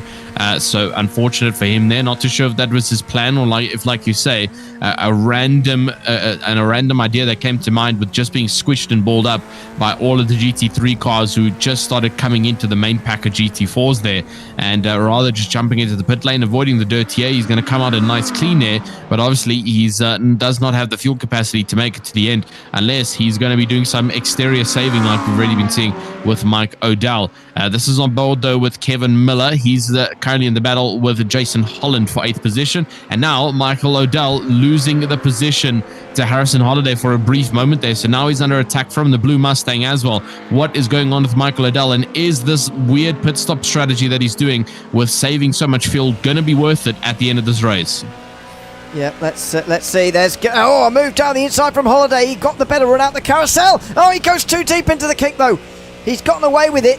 He's gone wide into the grass, but he's actually gotten away with it. And O'Dell is not going to be able to come back at him, remarkably, despite the run onto the grass there from Harrison Holiday.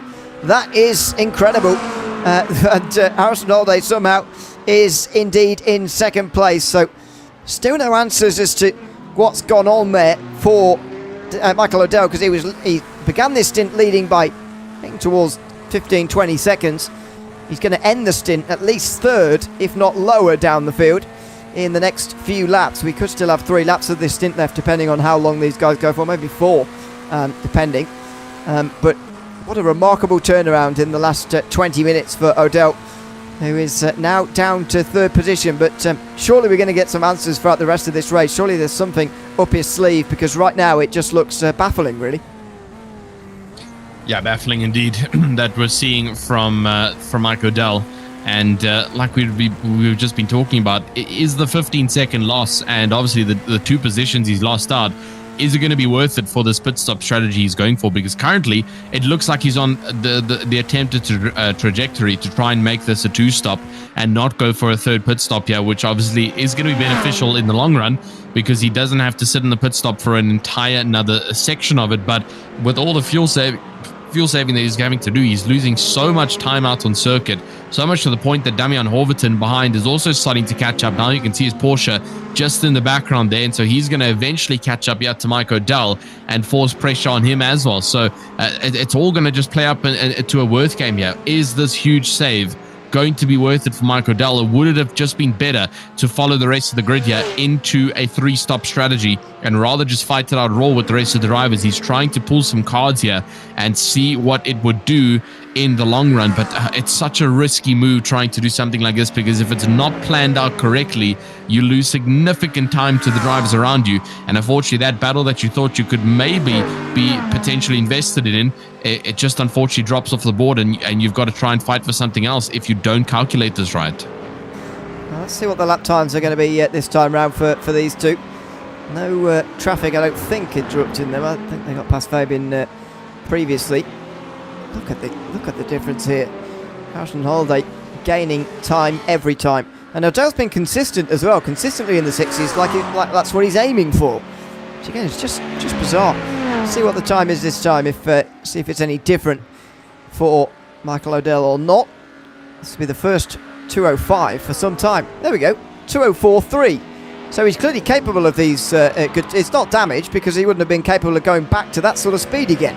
But why did he go for a stint of about 10 2-minute 6s, and now he's suddenly got back up to speed again? I don't entirely understand what that's all about, because he clearly just still have the speed to stay with the top guys. Yeah, this is going to be a bit of a ball ache for us to try and decipher, and we're going to have to just wait and see how this is going to turn out for him. And for the entertainment purposes of it, just to see where Michael O'Dell is going to come out and who he's going to end up fighting at the end of this race. There's only about 55 minutes left, and time is really starting to fly now in this round here of the Elkhart 120 for the Grid Up Sim Racing GT Challenge, as things eventually will come to an end here for the Elkhart 120. And so we're just going to have to wait and see and trust the process of what Michael O'Dell is doing, and whether or not he's made the correct decision or not is entirely up to him and not up to us. We just have to watch and wait and see how this is going to go for him, with the potential of a couple of other battles happening around circuit. This is obviously the duck flying car there of Adam Jones. What a great livery he's got on there, on that car. And then AJ Johnson's just up ahead of him in the BMW, so he'll be chasing down in the next 6 or so tenths. So let's hope that these two can also brawl it out a bit on circuit, as unfortunately Fabian has gone 4.4 seconds up the grid for the time being, so no catch up that they'll be able to do there unless pit stop strategies throw the GT4 into a bit of a curveball. That will be good to see, but only time is going to tell for that one. Yeah, indeed. Next 55 minutes are going to tell all here in the Grid Up Sim Racing GT Challenge tonight from Road America. It's a 2-hour race. There's Levi Wolf, I think, in the Aston Martin coming through. We are in that window of the second pit stop. Whoa, I'm not sure if this is a graphical glitch, but Jason Holland is, according to my timing screen, on wet tyres. I hope that's not true, because it is absolutely bone dry, but he looks like he is on wet tyres. He's understeering like someone on wet tyres, and that's a pretty catastrophic error from Jason Holland, I'm afraid, who has accidentally put on wet tyres. Now, does that indicate that rain is absolutely imminent? Well, even if it was, then this would be the wrong call for Jason Holland, but nevertheless, there have been some strange strategies been going on in the last couple of moments. Example, Michael O'Dell, for example. Is he trying to stretch out to where he thinks a rain affected part of this race may come, or is this just a mistake from Jason Holland, I wonder? I don't know, but he's definitely on wet tyres. He's flashing his lights as if to try and warn everybody else, but those wets are going to be hopeless in these conditions. Yeah, that's definitely not the right call there coming from Jason Holland. And like we mentioned, the wets, when on dry surface, will absolutely overcook themselves. And eventually, you're just going to be seeing Jason Holland spinning off the circuit repeatedly if he's not able to control that car. So definitely don't think that was the right call. The wets, the dry compound tires can actually drive on wet weather racing for quite a bit of time, and before it becomes fully damped up. And until that point, obviously, the wet tires will then be faster. But the dry compound tires can really hold themselves up in the wet for the beginning phase of it. So like we say, it's just not the correct motive coming there from Jason Holland, coming in for the wet tires. And I'm assuming that it's a bit of an error that he's made, trying to navigate his MFD during the race and change things up possibly, and try and obviously change things up while coming into the pit lane, and just making that one small fatal error of changing the tire type from dry to wet. And obviously that's something you can't just undo out on circuit. He's going to have to go back into the pit lane, change tires again if that's what he wants to do, or he's going to have to try and stay out on the circuit for the time being with those wets, which I just don't think is going to be beneficial for him. No, it almost certainly won't be. As meantime, a lot of pit stops happening now. Cortez, Holiday, Sierra, all in pit lane. Michael O'Dell, unsurprisingly, is able to carry on for an 18th lap. You'd think there'd be some benefit to going this long, and finally, well, he's found it. He's gone on to an 18th lap. Cortez, meantime, is getting out. Matthew Roberts is sharing with him here today. We don't often see that. Cortez often driving on his own, but Matthew Roberts looks like he's going to do the second half of this race, so we might we'll give Alex Cortez a bit of time to cool down and whatever, but we might bring him in a few moments to have a bit of a chat. This is what's happened to Adam Jones, who, don't tell me he's run out of fuel on his 28th lap. That looked like a driver completely out of fuel to me. Yeah, definitely did look like something's not gone right there for him, and that's if it is fuel, that's unfortunately not a good error you'd want to be making this early on in the race.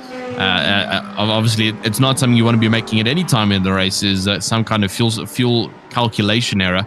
It is the worst feeling coming up to the end of especially an endurance race, and then realizing that you don't have enough fuel to make it towards the end, and there's also no longer enough laps for you to try and save that fuel. So a very important topic that we've been mentioning all across the board. If you are just joining us here today, you'll know that there is quite a bit of intense moments coming around the closing of this event as to what the pit stops are going to look like, what the fuel is going to look like, and most importantly, who the winners are going to be looking like at the end of this race. 33 laps in, still 50 minutes left to go on the board. So still a lot of time for our drivers to try and duke it out on circuit. Xavier Williams will be doing that definitely on the backside of AJ Johnson, but he's going to have to work for it here if he wants to get up ahead of AJ Johnson in the next couple of laps. For the time being, our GT3 class is also stacking up yet again as Matthew Roberts, who swapped out for the likes of Alexander Cortez, is putting pressure on Harrison Holiday now for that position for second. Yeah, but that is a change. Don't forget Holiday ahead of Roberts, and that's because of the longer stop. Any driver change that you make in GT3, by the way, will pretty much automatically lose you time, because a full tank is about 26 seconds at the absolute maximum. You're not likely to see any... sorry, you're not likely to see any pit stops longer than that. Trying to read the timing screen at the same time as talk, it's not a good idea. Michael O'Dell is in the pit lane at this time from the lead, so Harrison Holiday might be the leader. Let's wait and see on this in just a moment. But O'Dell is, where is he? Oh, he's behind the pace car. Sorry, he's hidden in the Corvette there. There he is. We fly over in the drone. There he is, just in behind. Just in behind the pace car. Now, this will be about 26 seconds, you'd expect, but why did he extend that stint to be 18 laps? I've got absolutely no idea. He's coming out of the pit lane now. Harrison Holiday's on his way down the pit lane, and it looks like Harrison Holiday's going to be close to the race lead. Indeed, he's going to be in the race lead. O'Dell's got to get his tyres up to temperature, which is going to lose him some time, and Matthew Roberts doesn't look quite as quick as Cortez here, and so he's falling back anyway. But Michael O'Dell is going to be not too far away from the race lead now, with Cortez not here really at the front anymore. It's Roberts now. It's Harrison Holiday who's got to go and chase down now. Yeah, I mean, after that pit stop sequence, I just don't know if the whole conundrum of a strategy pulled by Michael O'Dell, which lost him over 15 seconds on the track, is really going to be worth it now in the long run. I mean, he did not...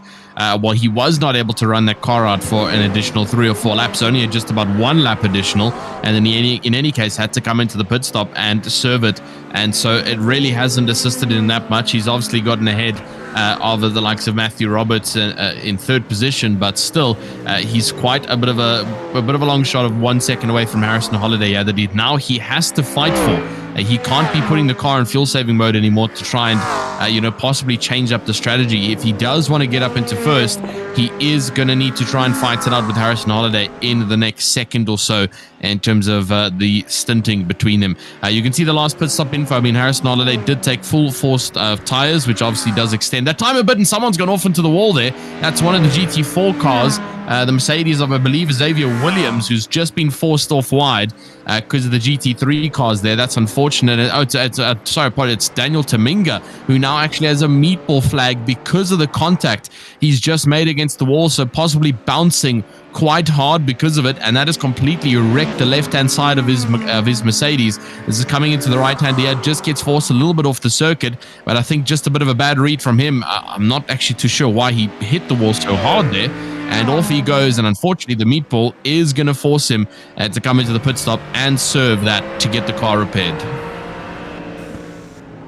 Let's see this here. Oh. Yeah, he still has control of that car, but something like a monitor turning off or something like that has gone on there, it looks like to me. And that, whoa, very nearly weaved across the road right into one of the Porsches there. But yeah, that was a bit strange. That was actually Daniel Taminga who's got the meatball there indeed. But yeah, here we go for the race lead, by the way. Harrison Holiday has had a few laps out front, but Michael O'Dell now back up to full speed, is firing down the inside, trying to take this away. It's a bit wide from Holiday, and Michael O'Dell is going to get himself through here by the looks of things.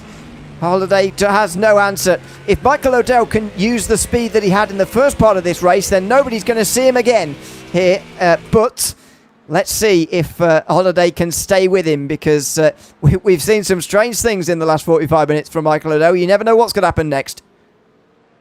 Yeah, no, definitely. It's a bit of a strange one we obviously saw before the second pit stops. And now getting up into first position. Is he going to extend the time here? Or is he going to play some kind of long strategy of trying to coast and lift to gain a little bit further of a fuel advantage? But really, I don't know how big that advantage is going to be played towards him after losing 20 seconds of a lap. And now, again, he's still under pressure from Harrison Holiday. He hasn't just completely disbanded him and allowed him to obviously completely fall off from the battle for first here. And Harrison Holiday is also not going to run away from this one. It's a clear opportunity and a battle for him here to try and make an overtake on Michael O'Dell. He's obviously got to do it in a clean manner and make sure that he strikes once and he strikes hard. But it's still, for the fact that he's on the backside, trying to fight it out. Damian Horvatin also now gets ahead of Matthew Roberts. And so, unfortunately, Matthew Roberts, like we mentioned, just not as fast as Alexander Cortez. And now dropping down into fourth position for the blue and purple McLaren. Which all that advantage that they had at the start has now just been lost out from those two positions that they've lost out on, with Damian Horvatin now holding third position away from Matthew Roberts. And I don't think that the other driver, obviously Alexander Cortez, is going to be jumping back into the car unless he does after the final pit stop that McLaren will be doing. It's all going to be a bit of a time to tell between those two, and let's see how that's going to go between all of our drivers for those final pit stops as we do officially head into the final 45 minutes of racing. Well, he's got a decent chance here in towards turn 5 if he wants it. He could have had a lunge there, but decides against it. Bit wide from O'Dell. That was a little bit late in the brakes from him. And Holiday again with a half chance towards turn 6, but both of those chances are very much half chances there. And they've got to remember, if these two fight too hard, then they'll allow Damien Huffington back into the fight. Matthew Roberts not able to keep up with the same pace that Alexander Cortez had, and Cortez no longer in that voice channel, by the way, so I can't bring him in anymore. But I wonder whether he had something else to attend to here tonight that means he had to hand the car over to somebody else, because clearly, with no disrespect to Matthew Roberts, he's not as quick as Cortez, which is, not too much of an insult. I mean, Cortez is leader of this championship by some way, and he's shown himself in this race to probably be the quickest in the field. Would have been an exciting fight between himself and Michael O'Dell had they got together in this race properly. But yeah, he's not as quick, Roberts, as Cortez here, and so it looks like it is going to be these two for the race win. And as I say, maybe Horvatin if he can close in as well. Yeah, 6 seconds is unfortunately quite a bit of a distance to cover here, and the only chance he's going to be covering that is if these top two go into a bit of an elbow-by-elbow fight through multiple corners at a time, which is going to severely reduce their speed and allow for Horvatin to try and catch up, but it's going to take some time with him being 5.9 seconds off of Harrison Holiday, and so he's really going to have to work for it if he does want to try and contest here for second position. Matthew Roberts, like we mentioned, unfortunately out of the equation as it stands for third position, as he's already 2.2 seconds off of Horvatin. And then obviously you've got the likes of Heath Olinger, who's 31 seconds behind the likes of Matthew Roberts up in fourth position. So lots of our drivers quite split out on circuit, but a battle that isn't split out is still the first position battle for the GT3s, and the GT4s also still all going at it to try and make it out who is going to be the best coming towards the end of this race. He's just starting to get those few tenths of a second, is O'Dell here over Holiday. There's not only GT4 but GT3 traffic here as well. That just up the road there is the McLaren of Jason Holland, who's still on those wets, by the way, and he's in the 216s pretty consistently. That was a bit of a miscommunication as he gets past AJ Johnson. Does O'Dell? There is Jason Holland. He's the last running driver with Javi Sierra now also out of this race, retired sort of 4 laps ago. Now Holland is just barely going at any sort of speed here. I wonder what motivated him to put on these wets here, whether he's just a bit bored and wants to have a bit of fun. But O'Dell, yeah, maybe he didn't realise, and so had to really slow down into the kink there. Holliday's able to get him on the straight, and suddenly Harrison Holliday's right back into this again, and suddenly he's going for the lead. O'Dell breaks early. It's a move down the inside on Xavier Williams, that looks like there. from Harrison Holiday that gets him not only the lap traffic pass, but also the pass for the race lead. A remarkable pass from Harrison Holiday, and he's back at the front again. Yeah, these two are going to be neck and neck at it for these final 40 minutes. Holiday versus O'Dell. And obviously there's no more chase having to happen as well, with Matthew Roberts swapping out for Alexander Cortez. And so that team has become slightly more redundant in the background there, with Michael O'Dell now becoming the primary benefactor out on track for the number 56 Corvette, as yet again going head-to-head with the likes of Harrison Holiday, who now gets ahead at turn number 1 with a nice clean overtake, but I don't think it's over yet, as Michael O'Dell, still behind, is going to want to try and contest here for his race lead. He may not have something in terms of the skill out on track as at the time currently sits, with Harrison Holiday now catching up to him, but there is still a bit of time for him to play for here. And obviously if the pit stop strategies do come in one last time, which they most probably will, then we will be seeing a potential what we saw already with Michael O'Dell that could possibly throw him into the advantage with Harrison Holiday. But only time is going to tell with these two drivers, with about 40 minutes left to go. We'll have to just wait and see. And now there comes the pass to lead. Michael O'Dell moves up back into first for the white and yellow Mustang, but Harrison Holiday is not going to let it go so easily. No, indeed. He's shown that he's up for the fight here, is Holiday. He's not going to roll over absolutely in this fight with Michael O'Dell at all. 40 minutes to go. There's a long way to fight with somebody who's just a little bit quicker than you. But he's giving it a good go at the moment. And Devin Hoverton, by the way, is catching them both as things stand. As they fight, they are being caught by... they're both being caught by him. So let's see what happens here on the way towards Canada Corner. Is there going to be another move from Holiday? Because O'Dell is back in the 206s again. A little bit down to traffic, but he is lifting off a little bit as well. Holiday realises there's a chance. He has a little look to the inside. Is there enough space for that Mustang? It's quite a large car to have down the inside there. You've got to make sure that you've got the space. But Holiday not able to this time round on Michael O'Dell. Again, more traffic just up in front of them this time. This is the second placed Pierre Poussy, just in behind Andrew Fabian. And look at the run that Holiday's got. He's got nowhere to go with it though. He has to push the Corvette down the straight. And is this a intentional plan now from him to push Michael O'Dell down the straight? Does he want to stay in second at this juncture? It looks like it, because despite that run, he doesn't even try and make a move there.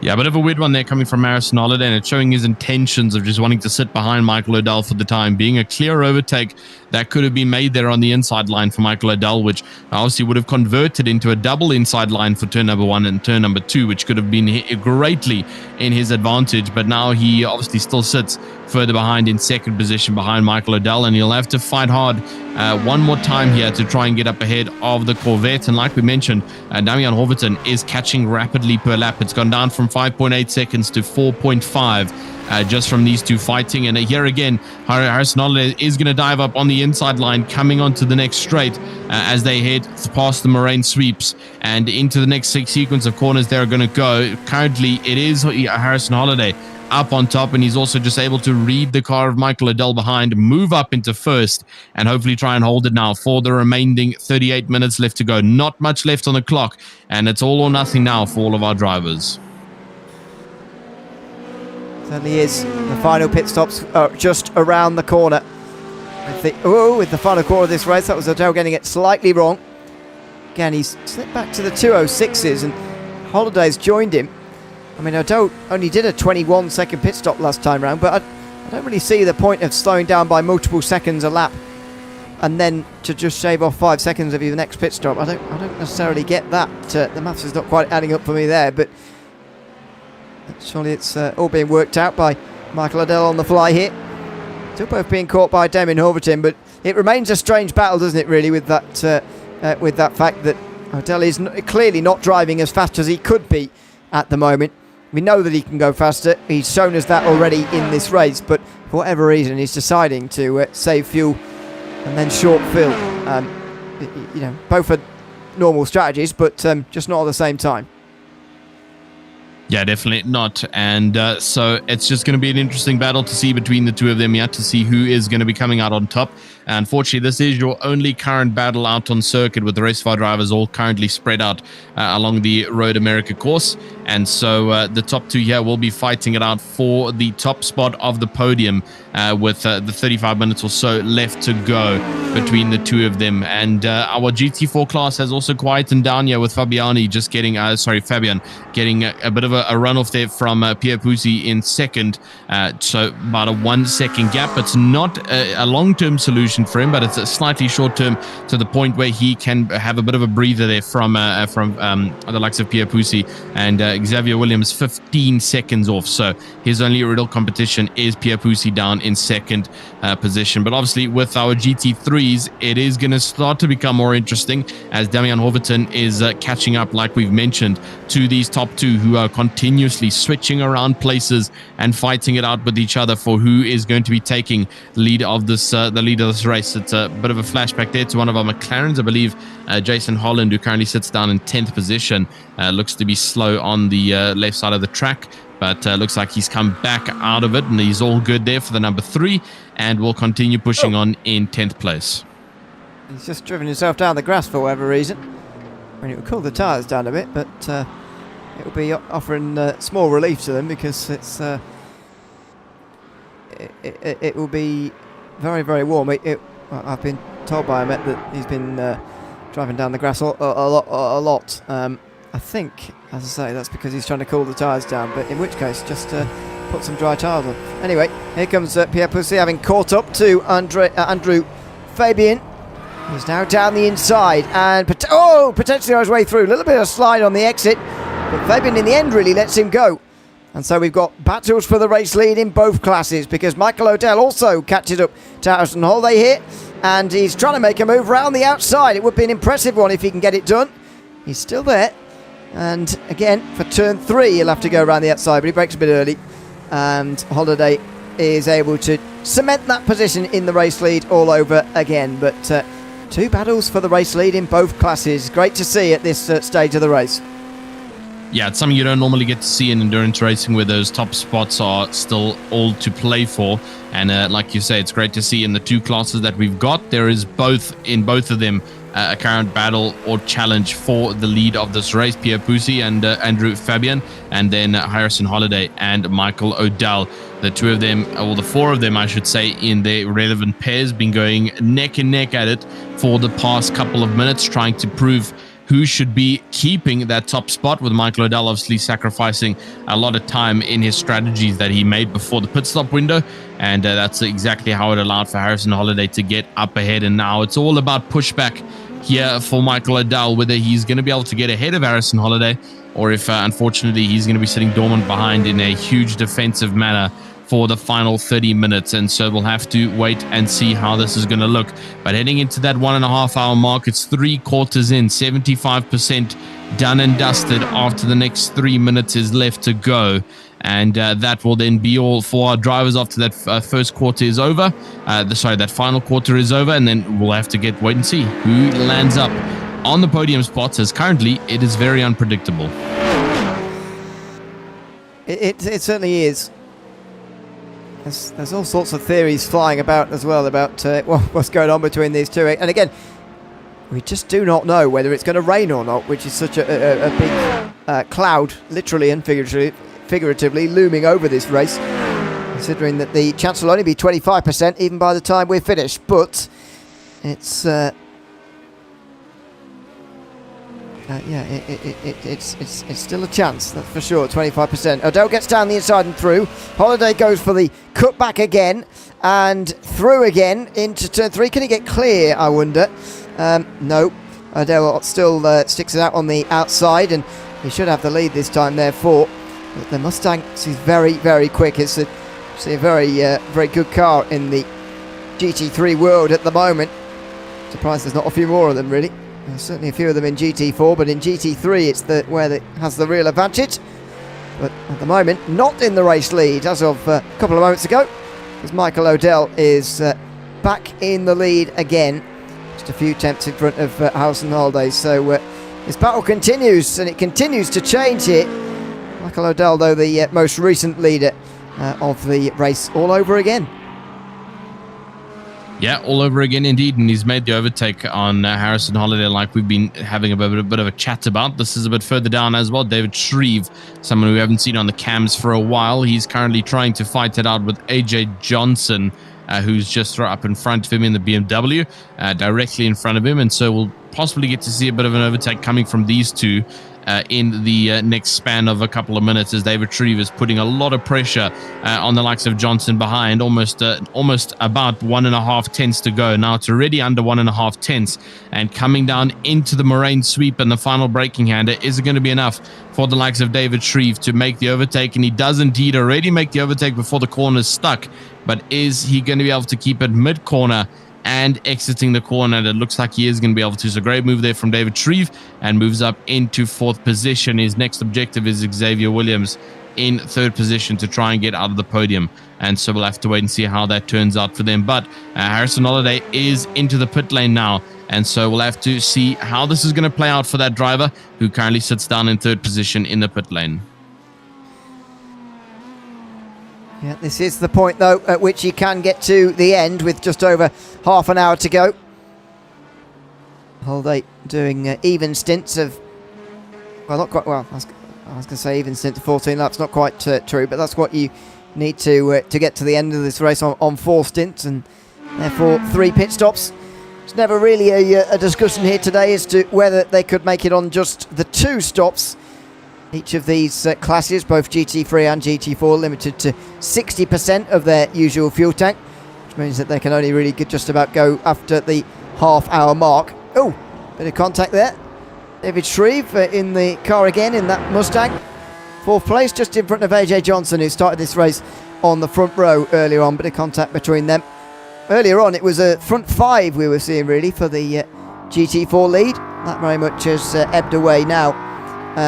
But it's a good fight nevertheless, and despite the fact they've been making slightly longer pit stops sometimes, David Shreve and Mark Prince, they're still up inside the top 4 at the moment, or in 4th place indeed, here with just half an hour to go. Yeah, that top 4 definitely looking nice and interesting for the GT4 class. And AJ Johnson just on the backside. It does look like the rain has come in, Ewan, and that 25% chance looks like the full 25% is right above us here at Road America for the Elkhart 120. And this has thrown a curveball into the mix of things, because I believe we still have one driver out on grid who's on wet tires already. Well, yes, Jason Holland's time has finally come. After and look, he's flashing the lights as if to celebrate the fact that he's finally got the right tyres on for the first time in about half an hour. But there you go. There's not going to be much tread left on them after running for that long on in the dry. But anyway, he's celebrating because the rain has arrived. And yes, after only a sort of a 20% chance really at this stage, it's not very steep at this stage. What is it? Yeah, 19% at the hour and a half mark in this race. That is enough, and the rain has arrived. Now, it doesn't really matter about the chance of rain anymore. We know now that it has arrived. The question is, how heavy is it going to get, and how long is this going to go on for? But many have been speculating just about whether this is what Michael O'Dell's been waiting for. He's been fuel saving so that he could get to this stage of the race late on. He could go a few laps longer, and he could get to the rain portion of this race, because he's still yet to make his final pit stop, and maybe during that final pit stop he's going to be making a tyre compound change as well as a full load of fuel. Yeah, this is starting to make a bit more sense now with Michael O'Dell with about 28 minutes left to go.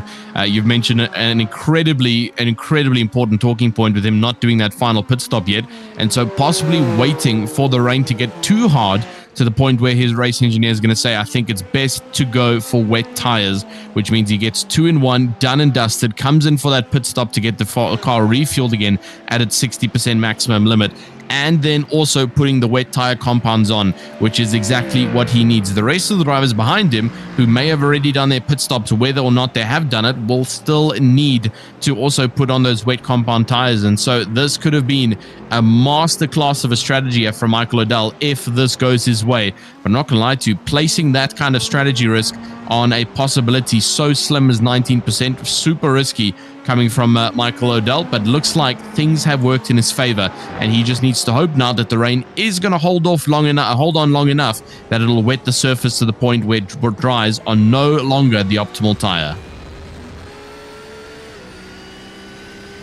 We might well get to that stage. We'll see how long this rain goes on for and see indeed how heavy it gets, but yeah, maybe that crossover point is going to arrive before these guys have to make their final pit stop of the day, which would massively change this race. Here's some guys come out the pit lane. There's Jason Holland needing some new wet tyres because the other ones were so badly worn. Now he's going to be negotiated though by Horvatin, who is absolutely in this race. You can see the lap times here. Only one lap out the last 5 has Michael O'Dell been faster than Damien Horvatin, who generally has been closing on him lap after lap after lap. That's 1.8 seconds in the last 5 laps, by the way, an average of 3.5 tenths a lap that he's gained on Michael O'Dell here. But the fuel saving for O'Dell might well be over, so maybe this race will have a completely different look to it because of that. And O'Dell will be able to streak away in the last 25 minutes with this victory, but you just never know because of the rain. You just never know. Here's the battle meantime for 6th place. Levi Wolf just in front of Kevin Miller, who's going to get alongside on the way towards turn number 1 and does indeed brake a little bit later and moves through quite nicely into 6th place. Yeah, good move there from Kevin Miller to get up and get a Levi Wolf in the closing stages of this race. And so this is going to be an important one because you can already see that the track is starting to form a minor dry line, meaning that the rest of the surface is starting to get a little bit moist and humid due to the raindrops that are falling directly on top of them. And so this is going to play to be an important strategy here that Michael O'Dell has got to play for. I don't think the rain is going to be eligible for for the dry compound tires all the way to the end of this race. I have a feeling it's going to get to the point too much where it's just going to need to come in for the wet compound tires and ensure that it can make it towards the end of the track. And I'm not even just referring to the likes of Michael O'Dell and just the Corvette. It's going to be everybody, depending on how hard this rain comes down and obviously affects the pathing of the cars. We do see one of the GT4s come in. That's AJ Johnson, just up ahead of Michael O'Dell, and then behind him is still Damian Horvatin, who's trying to close in that gap potentially and attack on the race leader for the final 25 minutes. Yeah, really not long left in this race at all. But the time's not particularly slowing too much because of the rain so far. That was my concern really when the rain started falling, that everybody was going to come in and reach for the wet tyres very quickly. But actually, if it isn't very heavy, this rain, then you can stay on dries for much longer than you really realise, and that might be what we're seeing a bit of right now for these guys at all through the field really. You can see it on the way towards turn 5, the rain falling, but really very little spray yet on the racetrack. Now, Andrew Taminga has got a black flag to his name, and that seems to be for the incident limit. First one we've seen here tonight for the incident limit. And maybe someone will be surprised that we've got this far without seeing one, but there you are. It's the first of the day, maybe the first of many in the final 25 minutes. The rain's going to make it obviously more difficult to stay on the racetrack, and therefore a few more off tracks for a few drivers who might well be close already. But this is not one of those circuits that is massively harsh on off tracks and so on. But Taminga the first to pick up a black flag as Kevin Miller comes into the pit lane and is not going up on the jacks, therefore not getting tyres. I think this is the call to the end now. I think the call is to just try and survive really to the end. Yeah, exactly. Try and survive to the end now with it only being about 20 minutes left to go. It's really not long here in this 2-hour race, and so this is really the head down category of the race, and just making sure that you can commit the consistent laps, especially with the rain now becoming an included factor in the decision making for our drivers. There's a dive on the inside from Harrison Holiday. He makes the move on Heath Olinger as they come through the next couple of corners, and unfortunately Heath Olinger struggling a little bit there on that car, has to try and keep it clean. The question is, where does Jason Holland sit with those already wet compound tires, and is he going to have enough time to try and catch up on the rest of the grid? He's already, I believe, 2 laps down on the likes of Kevin Miller, and so it's still quite a bit of a journey that he's got to take if he wants to try and get back up to Kevin Miller, and it's going to be a long and enduring fight for him, which I don't think is going to be possible. So all eyes are going to be up at the top. Michael O'Dell has come into the pit stop though, and will he be coming onto wet compound tires? Is it going to be enough to remain? And there we do see the wets have been pulled out for Michael O'Dell. So this is really going to shake things up. And the fact he only needs 22 minutes of fuel means that maybe this is going to be actually costing him a little bit of time more than what he would otherwise need to put in this tank. 23 seconds in the box there. I think for 20 minutes just over, you'd only need maybe 15, 16 seconds of fuel. So I think there's also a time loss of the pit stop in that sense as well, which is going to, this is going to make this very, very interesting now, because Michael O'Dell has made a big call there, but anything is a big call here, really. Now, does Horverton follow him in the next lap and do exactly the same, or does he do something different, I wonder, to try and go on and win this race? Yeah, it's going to be the ultimate strategy for Michael O'Dell, especially because everybody from third up to first is all on the dry compound tire here, with him being on the wet compound tires. And so he is heavily relying on the fact that this 19% chance of rain is yet to stay until the end of the race, because if it isn't, and it all of a sudden goes back to dry weather racing, it's not going to be too long for that for the track's irrigation system to wipe off the water, and then we will have obviously a bit of an exposed car of Michael Dell with the wet compound tires. But that's quite a bit of a mission that we'll have to wait and see, as Damian Horverton, as he still sits 31 seconds ahead of the grid. Will he be coming into the pit lane? Yes, he does. So he now jumps into the pit lane with 20 minutes left on the clock.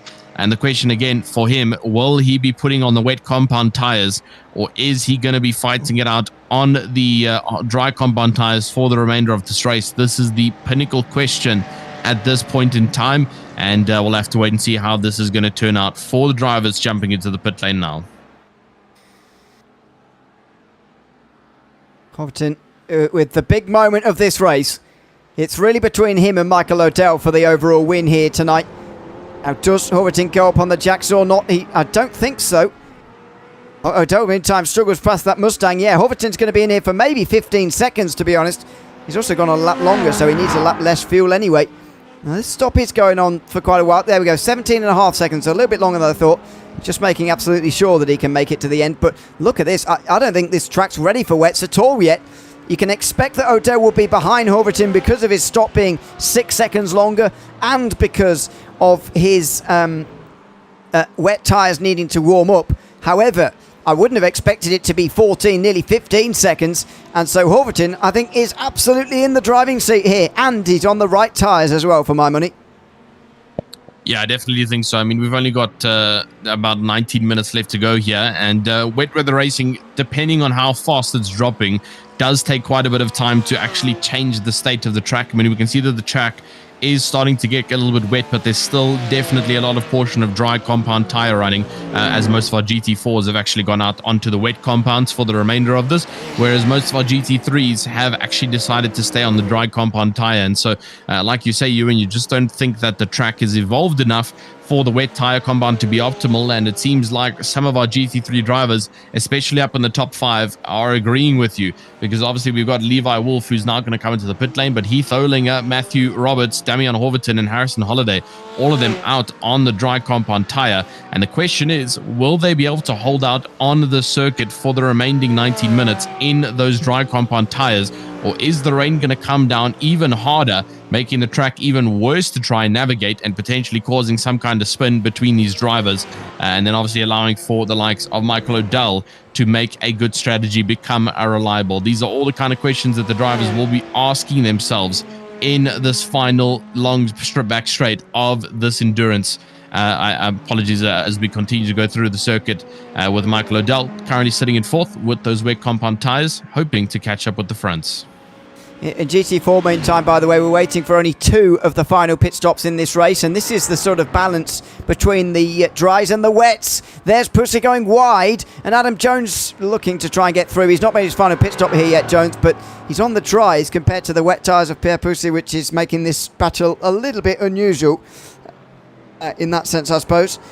Damien Horviton now does take the race lead. Is that the final lead change of this race? Well, Harrison Holiday, don't forget, is still involved here. He's 1.7 seconds behind, but he's not been quite as quick as Horviton in the last few moments. Let's see what this first lap time is from Michael O'Dell as well when he crosses the line, but I think this is way slower than what these guys have done so far. 2:11 from Holiday in the last few laps. What is it for O'Dell? 2:19. This track's not even close to being ready for wet tyres yet, is it? So this is going to be really about who can manage their dry tyres from here to the end of the race. Yeah, this is looking really unfortunate for the likes of Michael O'Dell, as I mean, even Matthew Roberts coming out of the pit lane now, he's decided to go into the wet compound tyre as well. So a bit strange, because the track is really pointing in towards the favour of the dry compound tyre still, and still for a while, as we're seeing those times are about 9 seconds of a difference still, with the dry compound tyre being significantly faster, yet we've got over half the grid on those wet compound tires. And so it's going to be just so interesting to see how this goes for Horviton and Holiday up in first and second, who still remain on the dry tires in this track. And I mean, if we're looking at on board even for with the likes of the driver we're currently with, which I believe not actually shows the no, I apologize, I'm on the wrong scroll of our live timing. It's Harrison Holiday up in second, but there's not even too many raindrops coming down on the windshield of this car that you would expect to see. And so this track is really not getting wet fast, and only 15 minutes left to go here, Hugh, and I just don't think it's going to be enough time for all of our drivers to actually see it. I mean, this is even obviously driving behind in the spray going onto the driver's screen that we're currently on with. Troy, I thought he was going off there. He just seemed to have a little bit of a slide on the way towards the Canada corner there.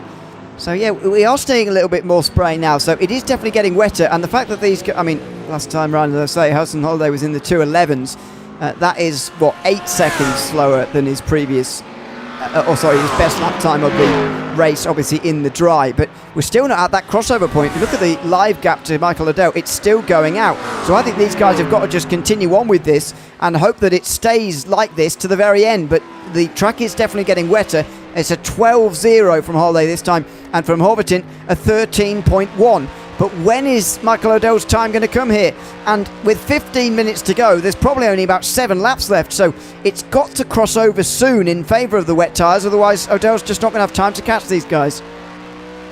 Yeah, definitely not, and that's going to be the biggest question here with O'Dell sitting in third position. Unfortunately for the likes of Robert Erling and Levi Wolf, they're all very distant from the provisional potential race leader there of Michael O'Dell, with the likes of Harrison and Damian sitting in first and second position, heading into those final 14 minutes and a half of racing. And this is absolutely crucial for the rain to continue to pound onto the floor here if Michael O'Dell wants to use it to his advantage, hoping that there'll be some kind of heavy cloud burst that will allow for the medium tower to be the better option. But for the time being, the dryers still the overall better option in this race. And so I would be in complete mixed emotions if I was these drivers right now of what to choose, because it is incredibly close as to what you need to choose here, as the track is continuously evolving, and the drivers obviously don't know which way the track is evolving. All they can do is make their decision of what tires they're going to be placing on the car and hope for the best that their strategy has been made right, like the likes of Michael O'Dell, Damian Horviton and Harrison Holiday, all three on different strategies in terms of tires. And Tony Cantwell in time with a black flag next to his name, by the way. This is starting to become more of a factor as the race goes on as well. Let's see what the nail in the coffin was for him. See, tiptoes through the final corners. He goes wide, and yeah, there's an off track only, but that is what deals the final 1x for him. So it's an instant limit for him. 13 minutes to go, and therefore 6 laps for Horviton and Holiday to fight out their final battle here.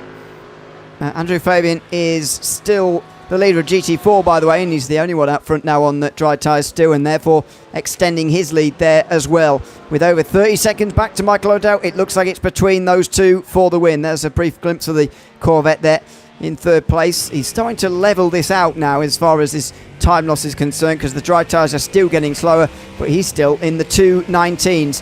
How can these two fight this one out in the slightly slick conditions? Horverton only just in front of Holiday for the race lead. Down towards turn 5. Holiday again not close enough. How is he going to make this move though, with the Porsche obviously so strong in the wet? Holiday is going to be looking for anywhere he can get this done, but at the moment I'm not sure where he can get this done. It's going to be tricky for him in the next 12 laps. Yeah, definitely. So these last 12 laps are going to be quite crucial for our driver of the likes of Michael Liddell and Harrison Holiday in first and second position, and obviously Damian Horverton, who holds P1, who's actually got a lot of pressure as well from the likes of Harrison Holiday. These two are technically fighting it out in this current class for the GT3s, but also just trying to make it towards the end in this very unknown weather. So it's just unfortunately one of those things that we'll have to wait and see how it's going to go between the two sides, obviously, of drivers, the wet drivers versus the dry drivers. That sounded a bit odd. Apologies. Dry drivers and with the dry compound tires running up in P1 and Michael Liddell chasing with 37 seconds. But they are, like Ewan has reiterated multiple times already, is that it's just not looking good for Michael Liddell, and he's just not bringing the difference down between the wets and the dries. And it's just for what it's worth, it's not decreasing fast enough before we get to the end of this race. Not too far from the conclusion of this one now. Yeah, Harrison Holiday with that final corner might well just have settled this race between himself and Horverton there. Didn't quite see where he got onto the grass in the first place. He must have clipped the...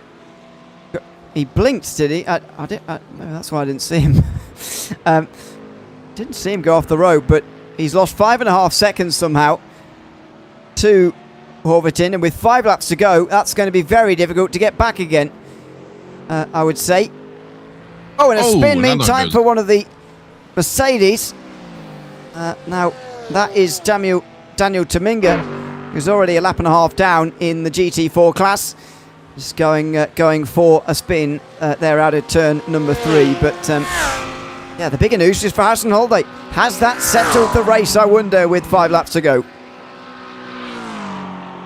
Yeah, that's going to be the biggest question here in this race, whether or not he's just sealed his fate, especially for trying to contest with Damian Horverton up in front, and such little time left to go between those top runners, and only 9 minutes to go in this race. Harrison Holiday, Michael O'Dell, and 37 seconds. Even if the wets started to become competitive at this stage and they started to outperform the dry compound tires, there's just not enough time left to go, and 37 seconds is a huge distance to cover. The only time that distance is going to be covered rapidly is if the track completely submerges in a layer of water, making the dry compound tires incredibly twitchy and careful to drive, and obviously the wet compound tires will then easily saw through it and make their way up towards the 2 dry compound tires. But at the moment the track is not doing that, and all it's doing is just providing a simple portion of light rain. The dry compound tire,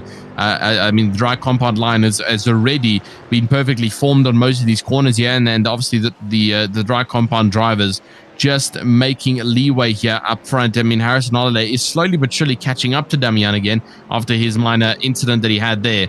But I don't think it's going to be enough. It's idling around 5 seconds left to go. Damian is doing everything that he can in his power to make sure that he stays ahead in this race. With just about 8 minutes left to go here, there's not a lot of time left to go for these drivers to make their overtakes. No, there absolutely isn't. And there's... in Harrison Holiday's case, not long for him to actually make that junction again. And by the way, the lap times are still closening in terms of wets to dries here. Still, it's going the way of the wets, but slowly, very slowly. 2:20 last time from O'Dell. We're about to see a new lap time from him, but last time around from Holiday was a 16:1. From Horverton, a 17:3. So if Holiday closes at that rate, then he'll close in for a chance on the very final lap. But there's still plenty of laps between now and then. Over the line, a 22.2 from O'Dell. Those wet tyres still inferior to the dries. And this is what I talk about all the time in iRacing when there's wet weather. Because it often looks like the weather's actually quite bad, but so often you can stay on these drives for a very, very long time, and we're certainly seeing that right now. Yeah, that's exactly the result that's being produced here for all of our drivers out on circuit. And with just about 7 minutes left, it's really not looking good for Mike O'Dell from having a dominant lead in this race over 15 seconds, then completely changing up his strategy to try and hope for the best when the rain decided to fall. And unfortunately, it's just not gone his way in terms of chasing down on the remaining drivers who currently hold the position that he wants to be in, which is up in P1 and P2, but currently he's forced down to P3 and P4. And then Matthew Roberts, who took over from Alexander Cortez, unfortunately he's not even able to contest with them either, because he's down to 5th position in this late stage of this race, and that is incredibly difficult if he wants to try and fight up a bit closer to the top 3. And I'm not sure it's gonna happen for him. There you see Matthew Roberts, he's currently on the backside of Heath Odlinger now, and so might be able to make an overtake soon, because that is a wet versus dry compound right now. And you can see that this is currently the battle, obviously, for 3rd and 4th was between Odlinger and O'Dell.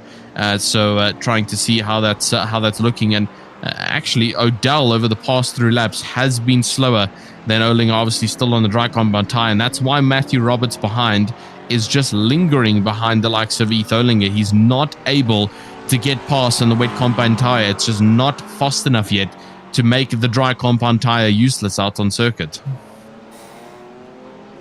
Yeah, it's remarkable, isn't it, how long this phase of the race can go on for, but that's what we're saying. Oh, Horvatin this time. That's huge. It is absolutely massive for this race. The race leader, just while we were focusing on that other battle for 4th, the race leader has made an error here, and this is the danger of those dry tyres. He just gets that inside curb and he hits the outside wall pretty hard there. That's probably the end of his day.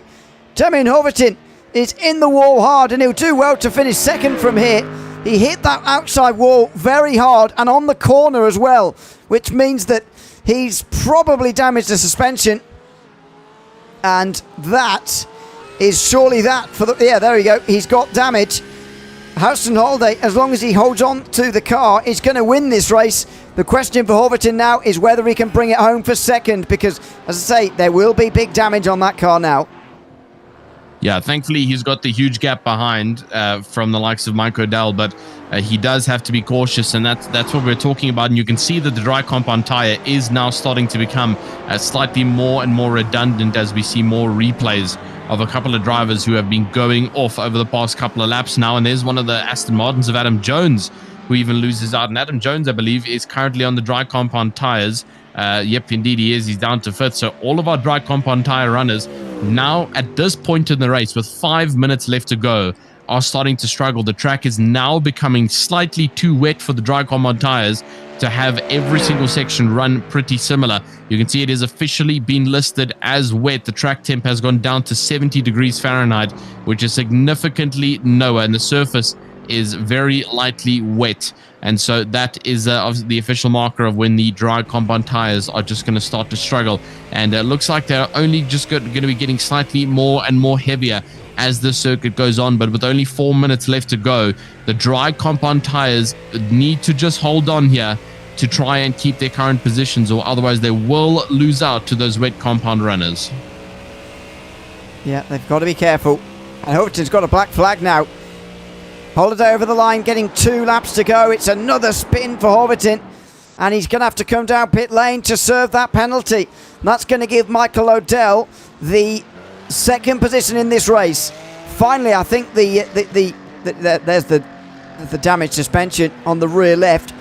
I think the balance has now finally tipped here in favour of those wet tyres. It's taken a very long time, but the balance has now tipped in favour of the wet tyres. O'Dell is indeed, as I say, going to get up to 2nd place, but last time round he was 2 tenths quicker than Harrison Holiday. Now he's 45 seconds behind, so this needs to be a dramatic drop-off for Holiday. And he's made a mistake! That's exactly the sort of thing he needs to avoid here. And he's lucky there's a big bit of runoff on the outside of turn 5. This race is not over. These dries are no longer the tyre to have. But Holiday's got to survive 2 laps, including this one, to hold on to the race victory here. Yeah, this is going to be close, because now Damian has obviously lost out to Michael O'Dell, who who's now actually catching up on the wet compound tires, but a 45-second gap.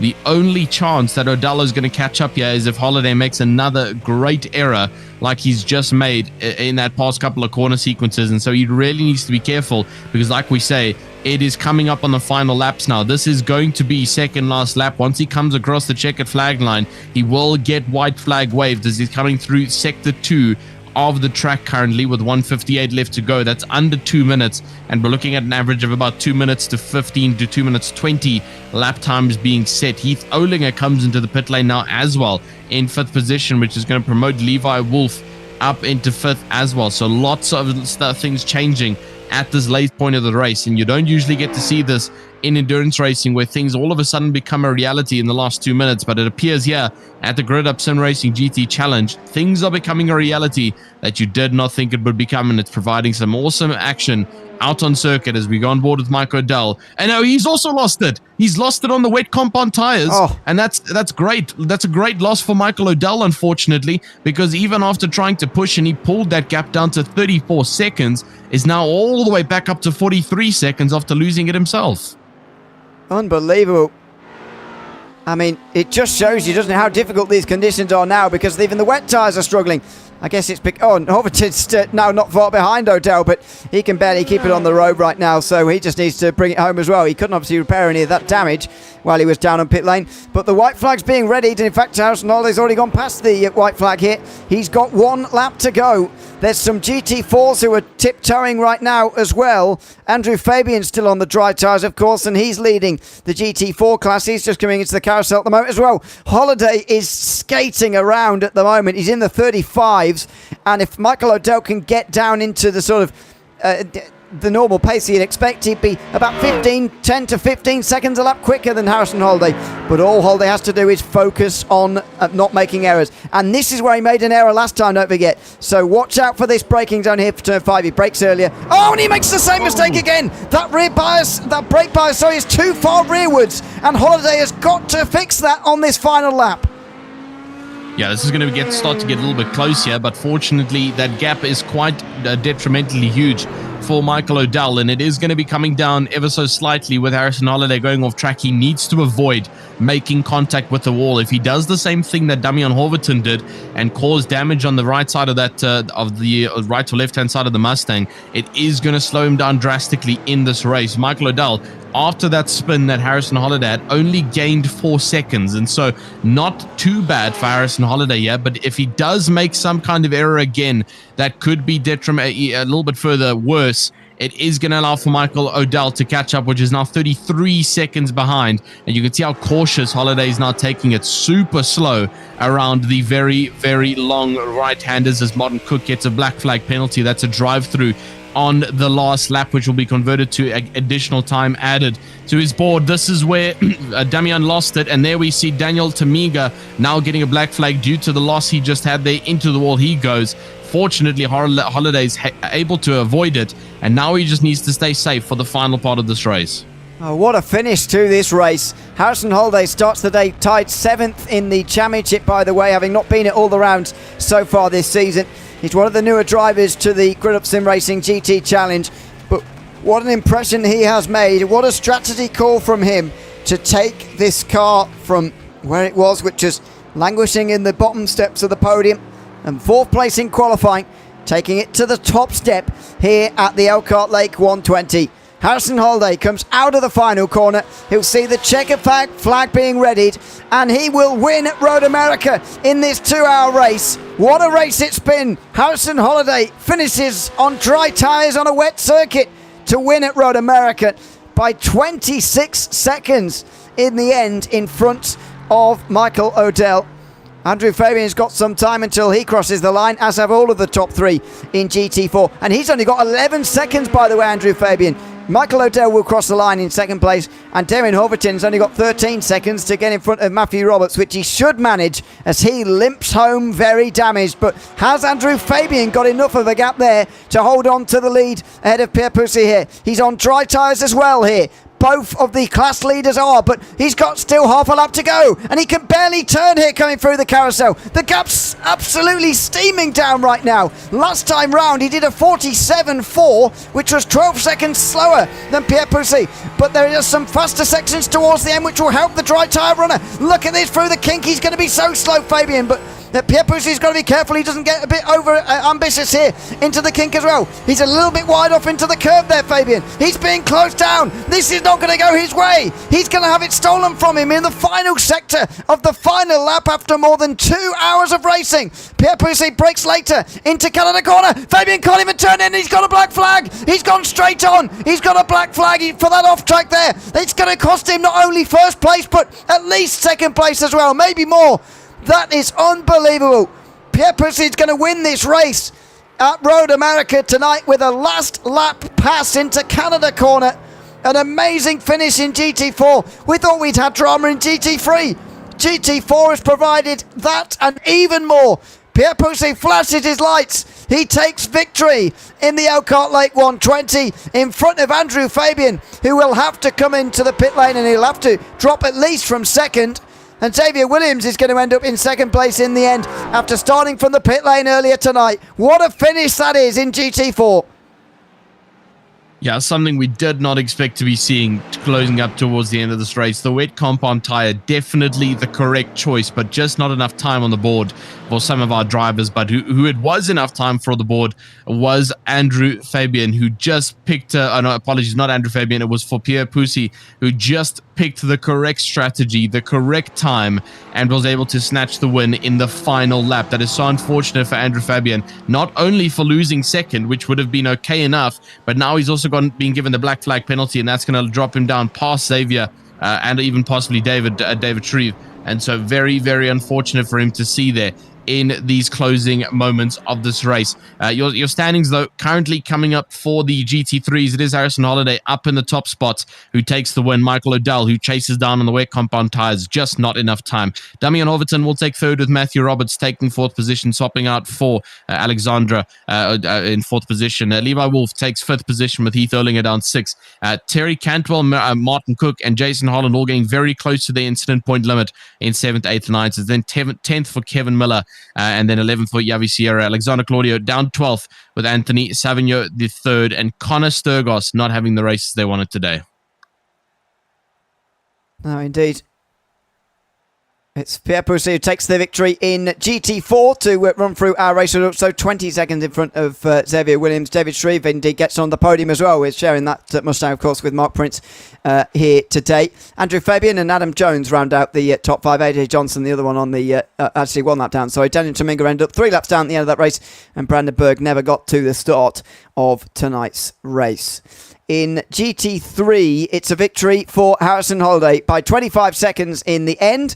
Gets in front of Michael O'Dell, and Damian Hoverton ends up on the podium as well, even despite his damage towards the end there. Matthew Roberts and Alexander Cortez sharing that car. They move up 10 places to finish in 4th place in front of Levi Wolf, who rounds out the top 5. Heath Onger, the last driver on the lead lap. Terry Campbell and Martin Cook were 1 lap down. Jason Holland 2 laps down. Kevin Miller was the most recent to retire, as did Javi Sierra, Alexander Claudio, Connor Sturgis, and Anthony Savignano at the bottom end of the field. Let's have a chat, shall we, to Harrison Holiday, who's won here tonight from Road America. Harrison, welcome in. Congratulations on taking the race victory here at Road America. How was that at the end there? You made the call to stay on the dries. It turned out to be the right one, but it didn't look easy nevertheless. How was it driving in that in the rain there? By the end, I was not holding it together very well, but I pit, and a lap later the rain started, so I thought I made like the worst possible call, but the rain wasn't too bad for a while, so I could build a good gap, and that was a crazy race. I mean, tell us about the call to actually stay on dries there, because everything in your head is telling you to go on to wets in that situation when the rain's falling. The grip is getting worse, but it's still not bad enough for wets yet. Tell us about the decision making in your head in the final 30 minutes there once the rain started to fall. Yeah, I figured the rain wouldn't it wouldn't make the track too wet for another like 5 or 10 laps. So if anyone did take wets, they would fall back pretty fast. Like Rocky, my teammate, he took wets extremely early. It didn't turn out well for him. So you could see just how badly you can fall off if you take them at the wrong time. Even though, and if you take dries, you can fight it. You can keep a good pace and manage that. Oh, congratulations on making the right call there, Harrison, and getting the win here tonight. Obviously, a great battle with yourself and Damien towards the end as well. But thanks for chatting to us at the end tonight, and congratulations again on the win. Thank you. Thanks so much. Thanks very much. That's Harrison Holiday wins here tonight at Road America in front of Michael O'Dell, who also can join us now. Michael, welcome in. Congratulations on a second place finish tonight. But how are you feeling with that result, having led for so long in this race, and your lead was bigger than 15 seconds at its largest point? Tell us about how you feel at the end of that one to come up second place. Well, all things considered, I kind of predicted it to go wet a lot sooner. And when it did go wet, it didn't really do enough. So all things considered, and even with doing a 360 out the kink and keeping the car rolling forward, it was good. I was hoping a little bit more rain, but sometimes you call the wrong strategy, and today I called wrong, so no worries. I mean, tell us about the portion in the middle of the race there where you had got out to that very big lead, then suddenly gap was coming down and down and down, and you suddenly seemed to be in ultra fuel save mode.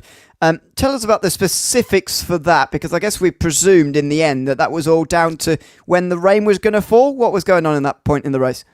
Yeah, I was trying to lift and coast a lot to try to get myself to where when I did pit, I would pit right as the rain started to pick up so that I wouldn't have an extra stop. And when the rain kind of pushed back a little bit, that threw it off strategy. And then when it never picked up at all, and I'm like, I have one more stop for fuel, but I really don't know if I want to go on dries or not. And I decided to try to take the safe bet of wets, and well, safe bet was not the right one.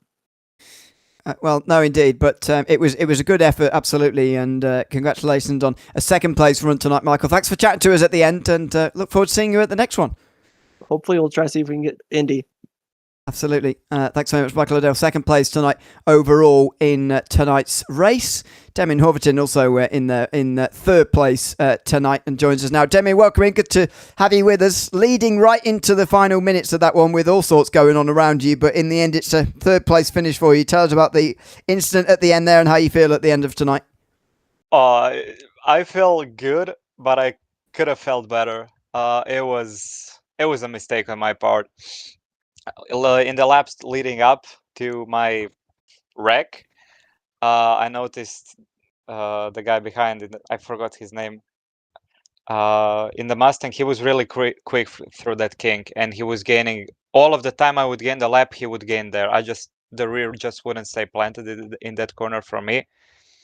And in just a wrong decision, I decided to push a little harder to not lose time. And just caught the curb, spun me around, and that led to all sorts of issues. So it's a little of a sour taste. I would rather to have lost, like to be P5 but with a clean car, instead of finishing those last few laps with just crab walking. It was really depressing. But debut in this league P3, I'll take it. Could have been better, but I think out of the top four, realistically, any car could have taken the win today. So props to the guys.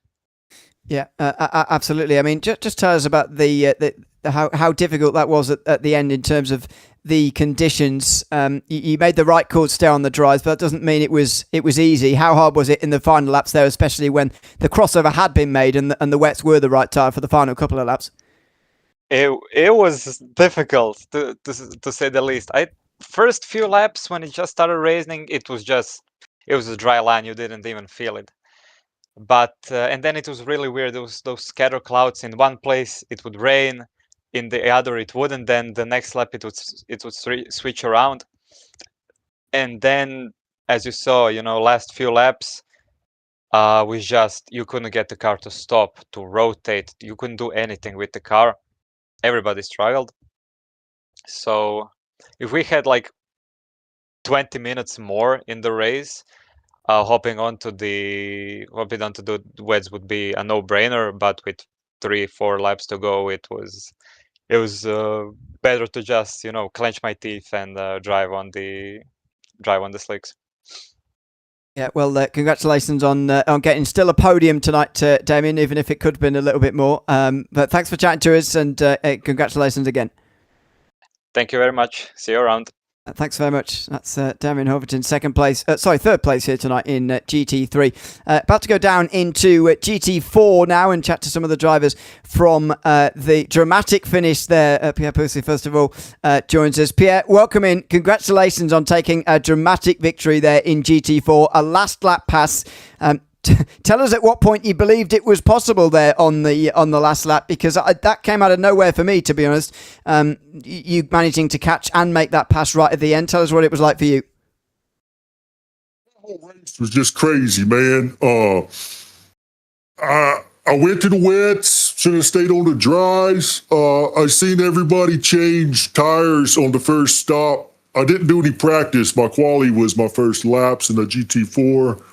I see everyone took tires and I did it. And by the time they caught up and I pitted, I was already down to 32% on the fronts. So I had to do a little undercut there. When it was mandatory pit, had no fuel. It started raining. I rolled the dice, took the wets. I don't know why the wet session didn't take so long, man. It took all the way to 5 laps left. It was heart pounding there at the end. I didn't know what was going to happen. I was praying. My buddy Rob was looking over me. He didn't get to make it today. He's got stuff to do for his wife. I mean, when you made the choice to go onto the wet tyres, what was the outlook in terms of the forecast, what it was going to be like, what you were expecting? And then when was the moment when you realised that the wet tyres were finally, on the right tyre to be on? Because it did take a while. Oh, the last 5 minutes, the wet tires got trashed because the track was never wet enough. So they was just real hot, driving worse than anything else. And then about maybe 6 minutes to go, I could start picking a little bit up, and I seen P1 was losing it. So I was pushing. I said, if I can get in his mirror, he'll overcook it. And that's exactly what he did. Well, congratulations, Pierre, on the race victory tonight. And thanks for coming to chat to us at the end of the race as well. Hey, y'all too. Thank Elkhart Motorsport, Damien. This is our debut. We both on the podium. Let's go. See y'all later. Thanks very much. That is Pierre Poussey tonight in first place. Now, I'd normally do them in order, but let's stay with this dramatic last lap change for the lead in GT4 and bring him Andrew Fabian next. On the other side of that equation, of course. Andrew, welcome in. Commiserations, I guess, is what we should say at the end of that race to you. You got within 3 corners there of pulling off a great victory on the dry tyres there, really from out of nowhere. Tell us how you feel at the end of that one, having that result. Unfortunately, not quite the race victory you were hoping for. Yeah, that's just my typical luck, okay? I'm just very unlucky in races. I can never clinch the win, just like Spa. No, Pierre had insane pace, so I had to do something interesting with my strategy. I was actually pulling in for my final stop with wet selected, and as I'm stopping at the box, I'm like, dries, why not?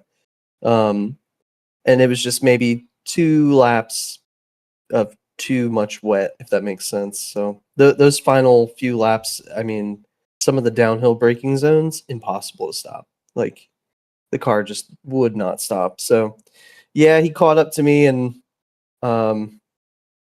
it is what it is, but he definitely deserved the win there. So I just was hoping the cheeky strategy would work out. Yeah, I mean, tell us about the strategy itself in the decision-making, because it was not clear, really, what the right call was going into that part of the race. It was raining, but not very hard, and it wasn't clear how long that sort of period where the dries would be better, but it would still look quite wet. It actually lasted for quite a while in the end, but it wasn't clear how long it was going to last at the time. Just tell us about that period of decision making for you, how you came to the decision of going for the dries, or staying on the dries, I should say. I think it was how many laps I did previously where there was not really any water accumulation yet. Like, there was no signs of the track actually being wet, that I was like, I could probably get a few, I could get a decent amount left on the dries, and then once it's super wet, just crank up the traction control and the ABS and just drive, the wet line as if I had wets on, and just try to keep the car in one piece and not worry about how fast I was, just focus on finding the grip.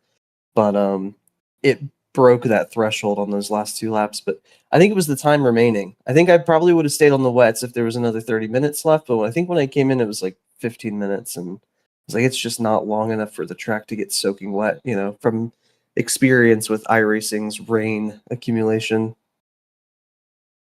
Yeah, It seems to be a different experience every time, almost with the rain. That's for sure. Depending on a million factors, but commiserations again, Andrew, on the result. I know it was close to the victory tonight for you, but congratulations on a great drive. Other than that, and thanks for coming to chat to us at the end tonight as well. Yeah, thank you guys so much for everything you do, and hopefully I'll get a win next time. We'll see.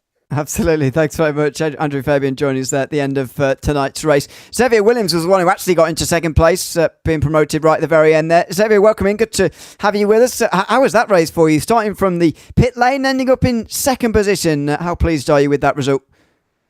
I'm one position shy of being elated, but I'm not upset by any means. I think we got really fortunate with the strategy. My teammate and I both happened to miss the start, and he just reminded me that we could kind of come back on strategy. So I ended up not taking tires on the second stint based on the wear through the first stint, and the rain at the end was a good toss up for us. It definitely worked in my advantage.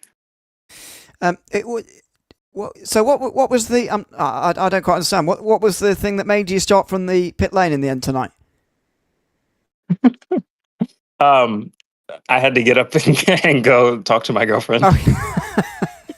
Fine. These things are all very common. So certainly. So you obviously have to come through. You have to do a bit of catching first of all before you actually have to do any overtaking here in this race. But after that point, you realise that you're going to start quite a ways back from the actual race lead. Just what were the targets you set for yourself as you were going through the race in this one here today? Because obviously it changes. Starting at the back like that obviously just changed quite a lot. Yeah, certainly. I think I'm very blessed to have my teammate Daniel be able to kind of bounce ideas off as we're driving the cars. I think we both took the first few laps to kind of decide what our fuel targets were going to be and deciding what kind of fuel saving we needed to use. And I think there was just a certain point where I got frustrated with the traffic and thought about just doing it on the strategy instead, to which Dan recommended, tires or no tires. So we paid attention, kind of played with what the DEG was after the first stop. And I kind of rolled the dice and decided they felt pretty good after the first stop. So I just would not take tires through the second one, knowing that the rain was coming. Well, congratulations to everyone getting into second place in the end, obviously promoted with that late penalty for Andrew Fabian. Thanks for chatting to us, Xavier. Congratulations on the result tonight. Thanks, guys. Appreciate it. Thanks very much. Xavier Williams there chatting to us at the end. And Adam Jones is waiting for us. We'll have a quick round-up chat with him at the end tonight. Adam, welcome in, and thanks for joining us to sort of round off here tonight. Were you expecting to get dragged in? Sorry, have I? Oh, sure, yeah. Okay, I thought you were in there to come for a chat, but fine. Yeah. Let's first of all just briefly touch on your race before we chat about everything else. Top 5 for you here tonight. In the end, quite a long way ahead of you and quite a long way behind you. So fairly, comfortable 5th place by the end. But just tell us how that race was for you, going through all the many challenges of tonight. Oh, I was all over the place tonight. I was really happy to find some pace for once. For the last 3 weeks, I've been in the back of the field, so putting it on pole it felt pretty good. And then battling for the lead in that first hour felt so good. And I was just living in the moment that I ran it out of gas. I was just so happy to be up there that I totally started blowing off things, and I just got in the zone. I was driving the car, and I ran the duck out of gas. Yeah, But- we did see that, I must admit. We did show that, and I did suspect you might have run out of fuel at that point, just after the carousel, which obviously set you back a little bit, but it's still a top 5. And I want to chat obviously about the series overall a little bit. We are round 4 now. This is the end of round 4 here at Road America here tonight, and this 2-hour race. I mean, how pleased are you with the field that we've had and the guys that we've had out there tonight? More than 20 entries for this round, and it was a good race to watch as well. Very exciting finish in GT4 in case you haven't heard. Oh yeah, this one was a good one. Yeah, exactly. How is that from your side of things? I feel like it's getting better every week. We're making little improvements here and there, and the quality of racing. I feel like we started with a really high quality of racing, and we always said the only thing we're missing is more cars on track. And we're starting to see that now. We're getting more people showing up, more people seeing the value in these races. So we're just going to continue to grow. I feel like we're doing well. I agree, by the way, on the point of getting bigger every week. By the way, it's absolutely fantastic to see. Thanks for chatting to us, Adam, again, and congrats on your drive tonight and everything else with the league. And we'll see you again in a few weeks for the next one. Absolutely, we'll see you guys at Barcelona, and hopefully I don't ruffle as many feathers. Very good. Adam Jones, 5th place in GT4 here tonight at the end of this 2-hour race at Road America. As Adam mentions there, the next race is indeed at Barcelona. It should be a 2-hour race. We have had some changes to the schedule since first announced, but it should be the Barcelona 120 coming up the next round of this championship. That will be on the 8th of August, so 3 weeks away. Make sure you join us for that one in a few weeks' time. Going to be a great one to watch. I've been Ian O'Leary alongside Tristan Herbst in the commentary box with my own behind the cameras of this broadcast on Motormouth Broadcasting here tonight. We'll be back in 3 weeks' time from Barcelona with the next round of the Grid Up Sim Racing GT Challenge. Until then, it's goodbye for now.